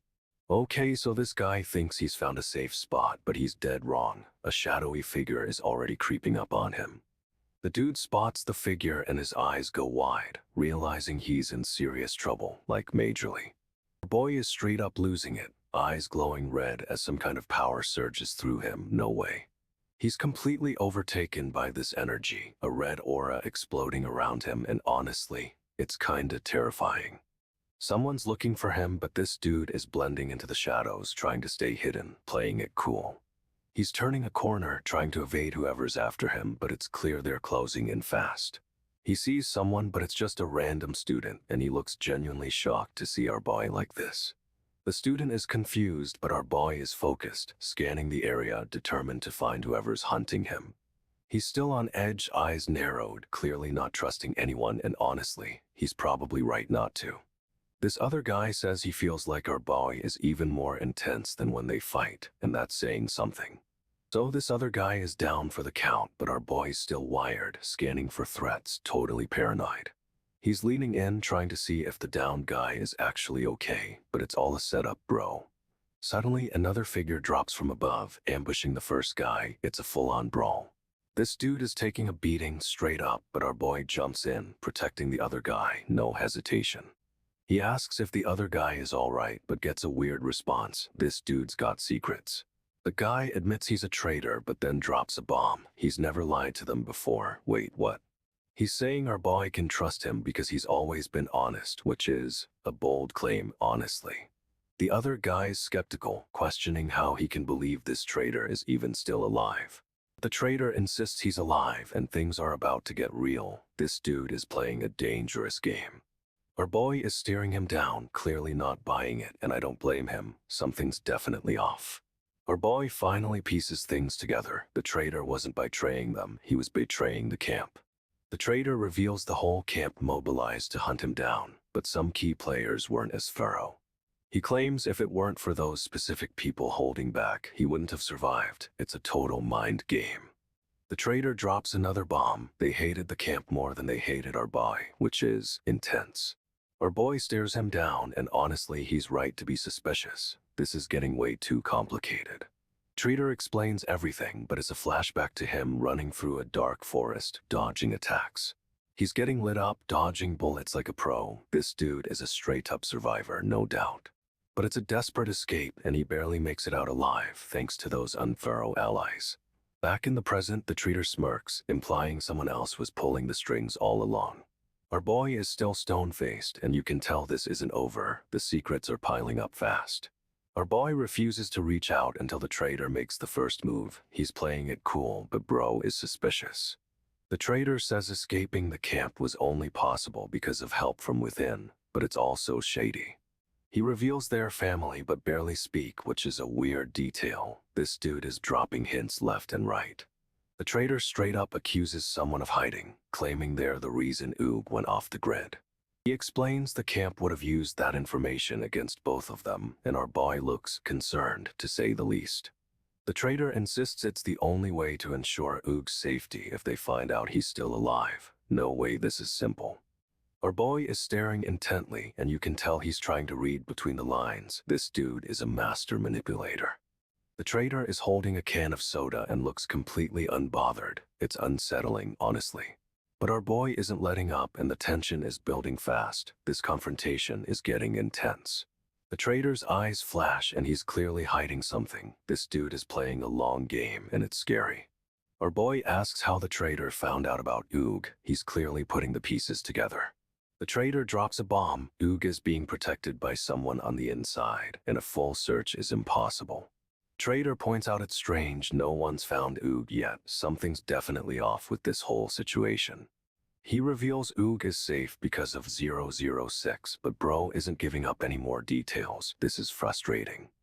Our boy is suspicious, and honestly, he should be. This is a total cover-up. The trader says he's leaving but plans to spread false trails. He's still playing games even while escaping. He's scattering misinformation and our boy is letting him go. It's a risky move. But the trader's eyes flash. He's totally hiding something and it's about to blow up in everyone's faces. The trader's gone and our boy is left staring after him, clearly plotting his next move. Our boy is thinking hard, but this whole situation is a mess. The conspiracy runs deep and it's terrifying. Our boy spots his little sister hiding and she's clearly spooked. No way she's okay. Someone's watching them and a guy in red is looking seriously concerned. This is getting intense. Another guy notices the red hoodie dude's face and he's never seen him look like that before. Something's wrong. They confirm it. The girl is straight up his sister and our boy's face is unreadable. He's hiding something. Suddenly, a shadowy figure attacks and this dude is pissed, unleashing a furious rage. The attacker is knocked back and the red hoodie guy looks shocked, but our boy's eyes are glowing red. Yikes. Our boy confirms she is his sister, but his expression is terrifying. This is about to get real. Okay, so this dude is straight up cornered and he's telling these guys to get lost. He's not messing around. This guy's got a seriously menacing grin and is ready to throw down. But things escalate fast and he jobs someone with a weapon, drawing blood. No way. He slashes and it looks brutal. Honestly, this guy is a whirlwind of violence. He keeps slashing and the other guy is getting absolutely wrecked, falling back from the attack. Our boy is relentless and the other guy is clearly in a world of pain, trying to shield himself. This dude is reeling, looking completely shocked and hurt after the attack. He's trying to escape, but our boy is right there, still menacing and blocking the exit. And then the guy gets knocked to the ground. It's a total beatdown and honestly, he had it coming. This whole situation is escalating quickly and it's clear this isn't just a school fight anymore. This dude is laying into the guy, but he's clearly furious about something else entirely. He's ranting about waiting a long time and not wanting to deal with OOG, but even his OOG. He straight up says the other guy was too scared of OOG to confront him properly, and now he's ambushing him. Bro is absolutely seeing red, his face contorted with rage. It's kinda scary, honestly. He lunges forward and a glowing blade appears. No way this is gonna end well for the other guy. He slices and it looks like he's aiming for a crippling blow. This is brutal and way over a school fight. The blade connects and the guy's arm is completely shredded. It's a gruesome scene for real. He keeps slashing and this dude is trying to block, but he's getting absolutely destroyed. Another slash and this time it tears right through his clothes. This is escalating into something insane. And another cut right across his chest. Our boy is unleashing a whirlwind of violence and it's terrifying. He's still going, slashing relentlessly. This dude is completely losing it and it's terrifying to watch. The guy tries to defend, but the blade just keeps coming and he's getting overwhelmed fast. It's a brutal exchange. He's down, completely defenseless, and our boy delivers a final, devastating blow. It looks like a finishing move.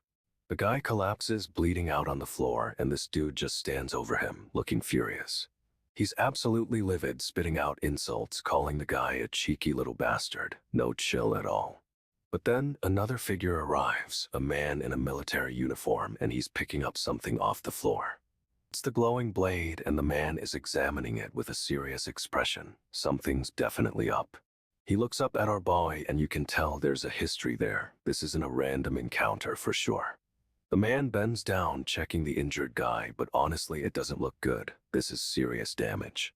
He's clearly assessing the situation, and it's obvious he knows exactly what's going on. This is getting intense. The man pulls out a gun and straight up says they put so much effort into training him, like seriously. But the injured guy is still conscious, grinning through the blood. This is unsettling, to say the least. No way. He fires a shot point blank, and it explodes in a flash of light and smoke. The blade slices through the air, and the injured guy's torso is completely separated. It's brutal, honestly.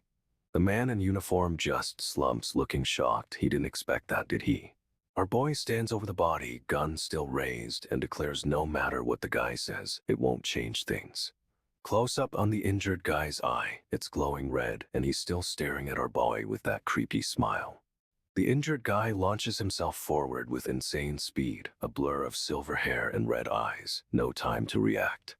He's swiping with the blade, aiming right for our boy, and it looks like he's about to land a hit.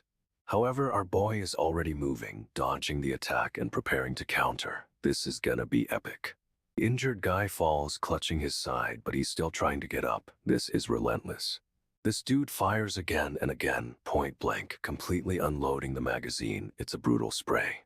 The injured guy finally hits the floor and our boy just steps over him, cold as ice, bro. He's dragging the injured guy's body, leaving a trail of blood. It's a grim scene, honestly. Our boy keeps walking, not even looking back, and declares this is such a hassle, so casual. He's stepping through the blood and it looks like he's heading deeper into the building. Where is he going? He stops, looking down the hallway, and says they shouldn't drag this out, a serious warning. But he's already planning his next move. This dude is always 10 steps ahead. He's walking with purpose and it's clear he's expecting more trouble. He's not letting his guard down. He's declaring he's finished with this, and honestly, this dude had it coming. He's grabbing the injured guy's wrist, straight up snatching it, and this dude is not happy. Our boy is twisting the guy's arm and it looks like bones are about to break. No way. He's slamming the guy's head into a metal beam, bam, and this is getting brutal fast. This dude is snarling, eyes full of rage, and honestly, he brought this on himself. He's pulling out a knife, aiming for our boy's neck, thinking he can get the upper hand. But our boy disarms him in a flash, the blade flying, and it's a complete reversal, so smooth. He's slamming the knife into the guy's shoulder, pinning him. Ouch, that looks painful. Our boy is unleashing a flurry of punches, a total beatdown, pow. This is intense. He's swiping with his blade, finishing the job with a quick, decisive strike, swish. And just like that, it's over. Our boy is walking away, completely unfazed, bro. He's gripping this dude's injured shoulder, applying pressure to stop the bleeding. It's intense, bro. Okay, so our boy brought someone back with him, and it turns out this guy is a straight-up international fugitive. No way. The old man is already making arrangements to get him locked up somewhere remote, saying multiple countries want a piece of him. He's promising a quiet life behind bars for this fugitive, isolated from everyone. Sounds intense, right? Our boy thanks him, but the old man immediately asks if this fugitive has something to do with his past, which is a huge red flag. He hesitates for a beat, but finally admits the fugitive wasn't directly involved, though his past definitely connects. The old man isn't buying it, though, and straight up says he won't offer the fugitive any sympathy. So the suit suddenly shows up, startling everyone, and starts spilling about bullet marks at the scene. He says this fugitive just asked for help, but then handed them a serious criminal. What a twist. The old man is totally stone-faced, listening to the report, and honestly, he looks terrifying. Our boy is just standing there, observing everything, and you can tell he's processing all this information. Then a shadow falls over the glass doors, and things get real tense, real fast. Someone smashed a window and it looks like a full-on attack is happening. No time for small talk now. The suit is immediately on high alert, drawing his weapon, while the old man stays surprisingly calm. However, it's not a direct attack. A figure is grabbing the fugitive, trying to drag him away. Our boy springs into action, moving faster than the eye can see, and intercepts the attacker. He's got the attacker pinned, and you can see the intensity in his eyes. This dude means business. Our boy tells the injured man to hold on, but he's already writing it off. This dude just wants to forget it. Fugitive insists he just needs to stop the bleeding and disinfect the wound, but our boy knows better. He straight up says the guy needs proper treatment, and that takes time they don't have. The fugitive's got a plan, though. He thinks the camp will get suspicious if they take too long. He's trying to downplay the severity of his injuries, but our boy is seeing right through it. Judging by what the suit said, our boy suspects there were conditions attached to this whole deal. He's connecting the dots, realizing this fugitive is playing a dangerous game, and honestly, it's kinda smart. Our boy's expression is intense. He's calculating everything, trying to figure out the full picture. The fugitive looks away like he's hiding something, and bro, the tension is thick right now. But our boy isn't falling for it. He's got a feeling this situation is about to explode. The fugitive explains the camp believes Oog is dead and they won't kill him for running. It's actually kinda clever. He claims they brought him here because of Oog's number, and he's betting his life on that being true. Our boy is totally skeptical, his face stone cold as he processes this insane story. The fugitive insists if he goes into hiding, they'll come after him and risk exposing Oog too. But he's got a plan. He'll make sure they can't track our boy down using Oog's traces as a distraction. He's saying all this with blood running down his face, but bro is strangely confident. Our boy's expression shifts. He's sizing up the fugitive, calculating if this whole thing is a trap. The fugitive's saying it's the least he can do to keep our boy alive, which feels off. He's confident that with Oog's trails and this plan, they'll keep the camp busy for a long time. Our boy just stares back and honestly, something tells me he's not buying a single word. The fugitive is saying his last words. He hopes our boy makes it and protects his real life. Wow, heavy stuff. Our boy just stares down at him, totally unreadable, and honestly, it's kinda terrifying. He turns and walks away, pretending it's just an errand, but everyone is clearly watching him. A woman questions if it's okay for him to be out like this, and she's looking concerned. Someone asks about his injury and he brushes it off. This dude is straight up hiding something. But as he turns the corner, a bead of blood actually falls from his temple. No way. He quickly wipes it away, but it's too late. The woman saw and her expression changes instantly. He tries to play it cool, claiming it's just a scratch, but she doesn't buy it for a second. Our boy insists it's nothing, but she's clearly suspicious and isn't letting this go. However, he's already planning his next move, and it looks like he's about to disappear. Okay, so our boy says he's feeling much better, but he's clearly lying through his teeth. He claims he can't tell the woman his condition is worsening, which is a major red flag, honestly. She gives him a look and says good, but it's super unsettling. She's definitely playing something. She asks if he's free now and suggests getting something to eat, but he's already making excuses. He says he has dinner plans with his family, but she's not having it. She knows he's hiding something. She calls him out and then casually says she just remembered she's busy too. What a shady move. Her assistant looks super uncomfortable, and honestly, this whole situation is giving me bad vibes. She insists he's lying about family dinner, but he's sticking to his story and it's getting tense. She's straight up saying he's always turning her down, and it's clear she's used to getting her way. Okay, so our boy's at a PC bang, a gaming cafe, and someone's yelling at him to get hyped, but he's totally zoned out. Turns out he's reading an article about Seo Cha, and honestly, the whole room goes silent when she's mentioned. This girl, she's apparently a total bombshell, and someone admits they saw her in person. She's straight up gorgeous. The guy explaining saw her while working a part-time job at his cousin's ad company, and he's still reeling from it. But then the redhead, she suddenly freaks out, like full-on holy shit level freakout when Seo Cha's name is said. She's clearly hiding something, and the others are now giving her the side-eye, wondering what's up with her reaction. Apparently, Seo Cha is way more than just a pretty face, and this whole situation is about to get complicated. The redhead is losing it, babbling about Seo Cha, and the other guys are starting to look genuinely concerned for her. It's clear this Seo Cha is a big deal, and whatever connection the redhead has is causing major drama. No way, the redhead just straight up loses it, and it looks like a huge secret is about to explode right there in the PC bang. Okay, so the redhead blurts out she used to work with Seo Cha, and it's a total disaster. She reveals Seo Cha is getting a bodyguard, and everyone is losing their minds over how famous she must be. The guy with the cousin in advertising is desperate. He wants to know if the bodyguard gig is still open. But wait, it turns out the redhead was fired by Seo Cha's family for some unknown reason, and she's seriously bitter. This dude is now obsessed with finding out everything about Seo Cha, and it's getting kinda creepy, honestly. They're all heading to the film set where Seo Cha is shooting, and the place is absolutely swarming with people.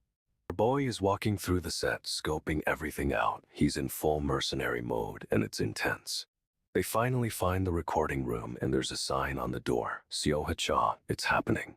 However, someone whispers about a bodyguard arriving, and everyone freezes. It's a seriously tense moment. And then this stunning woman walks into frame. She's the bodyguard, and she looks straight up dangerous. The woman insists they already have someone from the agency, and bro, she's seriously side-eyeing Seo Cha. She glances at the bodyguard and straight up asks if he's from SW Corp, and everyone is shocked. Seoha Cha explains SW Corp was worried about everything that happened, but he assured them he's fine. Someone whispers that the bodyguard is just a trainee, which is a huge insult. Can you believe the nerve? The bodyguard doesn't react, but his expression is ice cold, and honestly, that's way more intimidating. Everyone turns back to Seoha Cha, totally thrown, and it's clear this whole situation is escalating fast. No way, they're all suddenly staring at the control room, and it's packed with people watching everything. The atmosphere is super tense as they scan the room, realizing they're being observed by a whole crew. Seoha Cha is trying to play it cool, but you can tell he's definitely on high alert, scanning for threats. However, one of the guys looks totally freaked out, and it's obvious something's about to go down.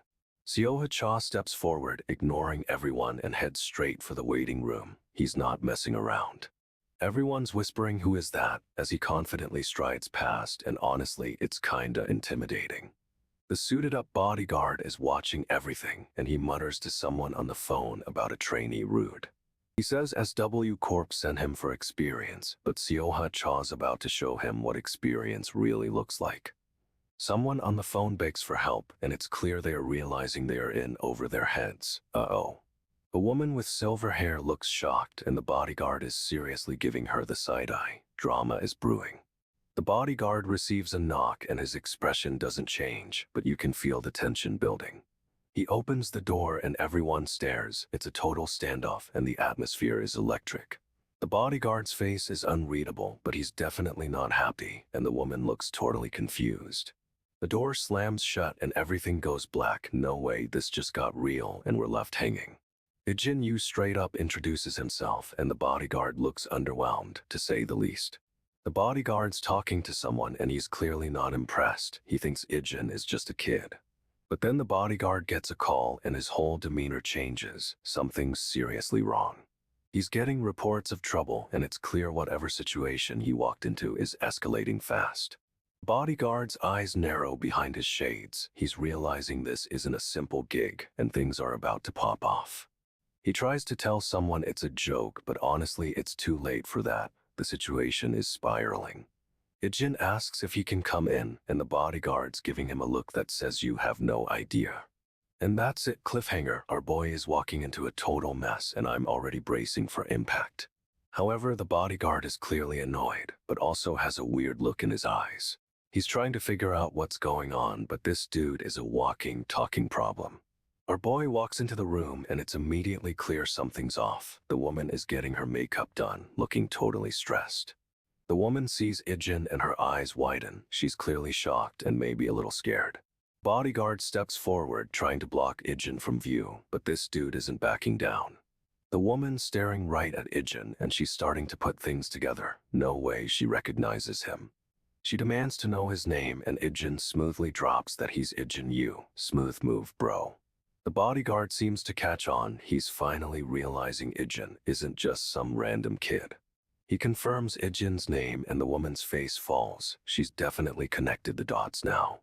But then she quickly composes herself, offering Ijin a polite "nice to meet you." She's hiding something. The bodyguard is still skeptical, and honestly, he should be. This whole situation feels wrong. She's clearly trying to control the narrative, but Ijin is a trained mercenary. She can't fool him. Ijin stares right back at the woman, totally unfazed by her polite act. He's reading her like an open book, bro. The bodyguard finally catches on. He sees Ijin locking eyes with the woman, realizing they know each other, and he's starting to get seriously suspicious. So Ijin's mom is straight up wondering where he is after his accident, hoping he's okay.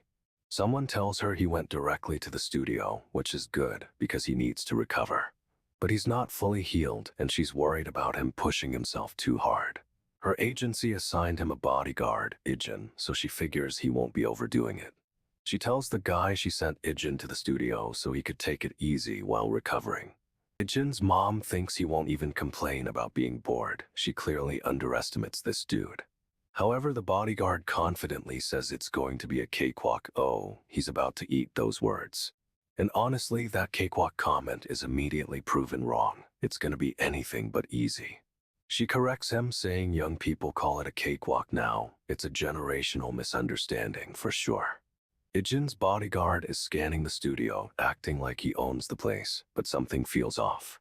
The bodyguard corners Ijin, demanding to know why he's been MIA and accusing him of scoping out the area. Ijin calmly explains he was just watching the filming, but the bodyguard doesn't buy it for a second. He's suspicious. The bodyguard is furious, practically steaming, and starts grilling Ijin about what he was really doing there. Meanwhile, a few other guys are glancing at Ijin and the bodyguard, clearly noticing the tension building up. The bodyguard continues his interrogation, and Ijin finally reveals he was investigating a possible threat to his mom. Turns out our boy noticed suspicious activity and was trying to figure out if someone was targeting his mom. Smart move. The bodyguard is still skeptical, but he's starting to realize Ijin isn't just some kid on a field trip. This dude is serious. He explains Ijin has a unique skill set, and he was actually evaluating the security of the studio. No way. The bodyguard is still unimpressed, but he's definitely rethinking his cakewalk assessment. This is getting good. Ijin's mom is sipping water, looking totally unbothered, but she's definitely suspicious of what's going on. The studio is packed with cameras and wires. It's a surveillance nightmare waiting to happen. A bunch of random guys are hanging around, and the bodyguard is sizing them up, looking for trouble. The main bodyguard steps forward, demanding cooperation with the investigation. He means business.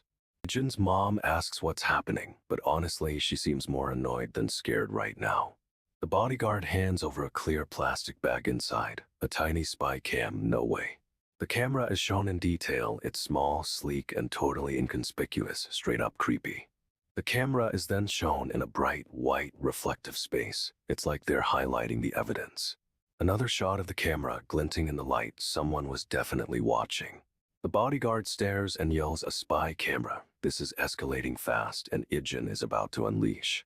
Everyone's murmuring about the spy cam, but the bodyguard casually reveals no one entered the waiting room to plant it. And get this, no one has left the studio either, meaning the culprit is still inside with them. The bodyguard's face is screaming, and he accuses someone of trying to mess with him. This dude is about to explode. He demands they hand over the camera and straight up snatches it from whoever's holding it. No manners at all.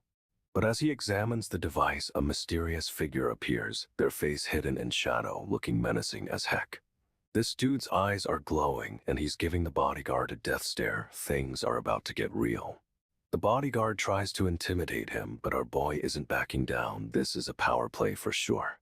The mysterious figure's lips curl into a terrifying grin, and he's clearly enjoying the tension. What a psycho. He says you little, and the bodyguard is about to get his world rocked. I can feel it. This dude's eyes are intense, and it's clear this isn't a simple confrontation. It's about to go down. The bodyguard demands the mysterious figure step outside. Now, he's not messing around anymore. The figure just scoffs and asks why he's being told what to do. Total disrespect. The bodyguard's face contorts with rage, and he's clearly about to lose it. This is escalating quickly. He grabs the figure's shoulder, and it looks like a fight is about to break out. No way this ends well. However, the figure effortlessly throws the bodyguard off, showcasing some serious strength. Our boy is strong. He pushes the bodyguard back, asserting his dominance and warning him to stay put. This dude is fearless. The bodyguard's eyes narrow, and he's clearly not used to being pushed around, and honestly, he looks scared. The figure calmly adjusts his tie, and he's completely unfazed by the bodyguard's intimidation tactics, cold as ice. The bodyguard asks about what he said earlier, but the figure just fumes, clearly annoyed. The tension is insane. He's radiating power, and it's obvious this isn't just a simple misunderstanding. Something big is happening. Our boy straight up tells the bodyguard he's not superior. Total power move, bro. Before he can even finish his sentence, he's laying one on the guy. It's fast. The bodyguard's hand is already raised, but our boy is blocking with a surprisingly tight guard. He connects with a solid hit, and the sound is brutal. Thwack. This dude doesn't hold back. The bodyguard reels back stunned, and our boy's expression is ice cold. No remorse here. He's standing over the bodyguard and declares neither of them will benefit from fighting. A weird flex. However, the bodyguard is clearly still furious, and his hand is shaking. He's trying to regain control. The bodyguard thinks our boy is arrogant with SW backing him, but he's dead wrong, honestly.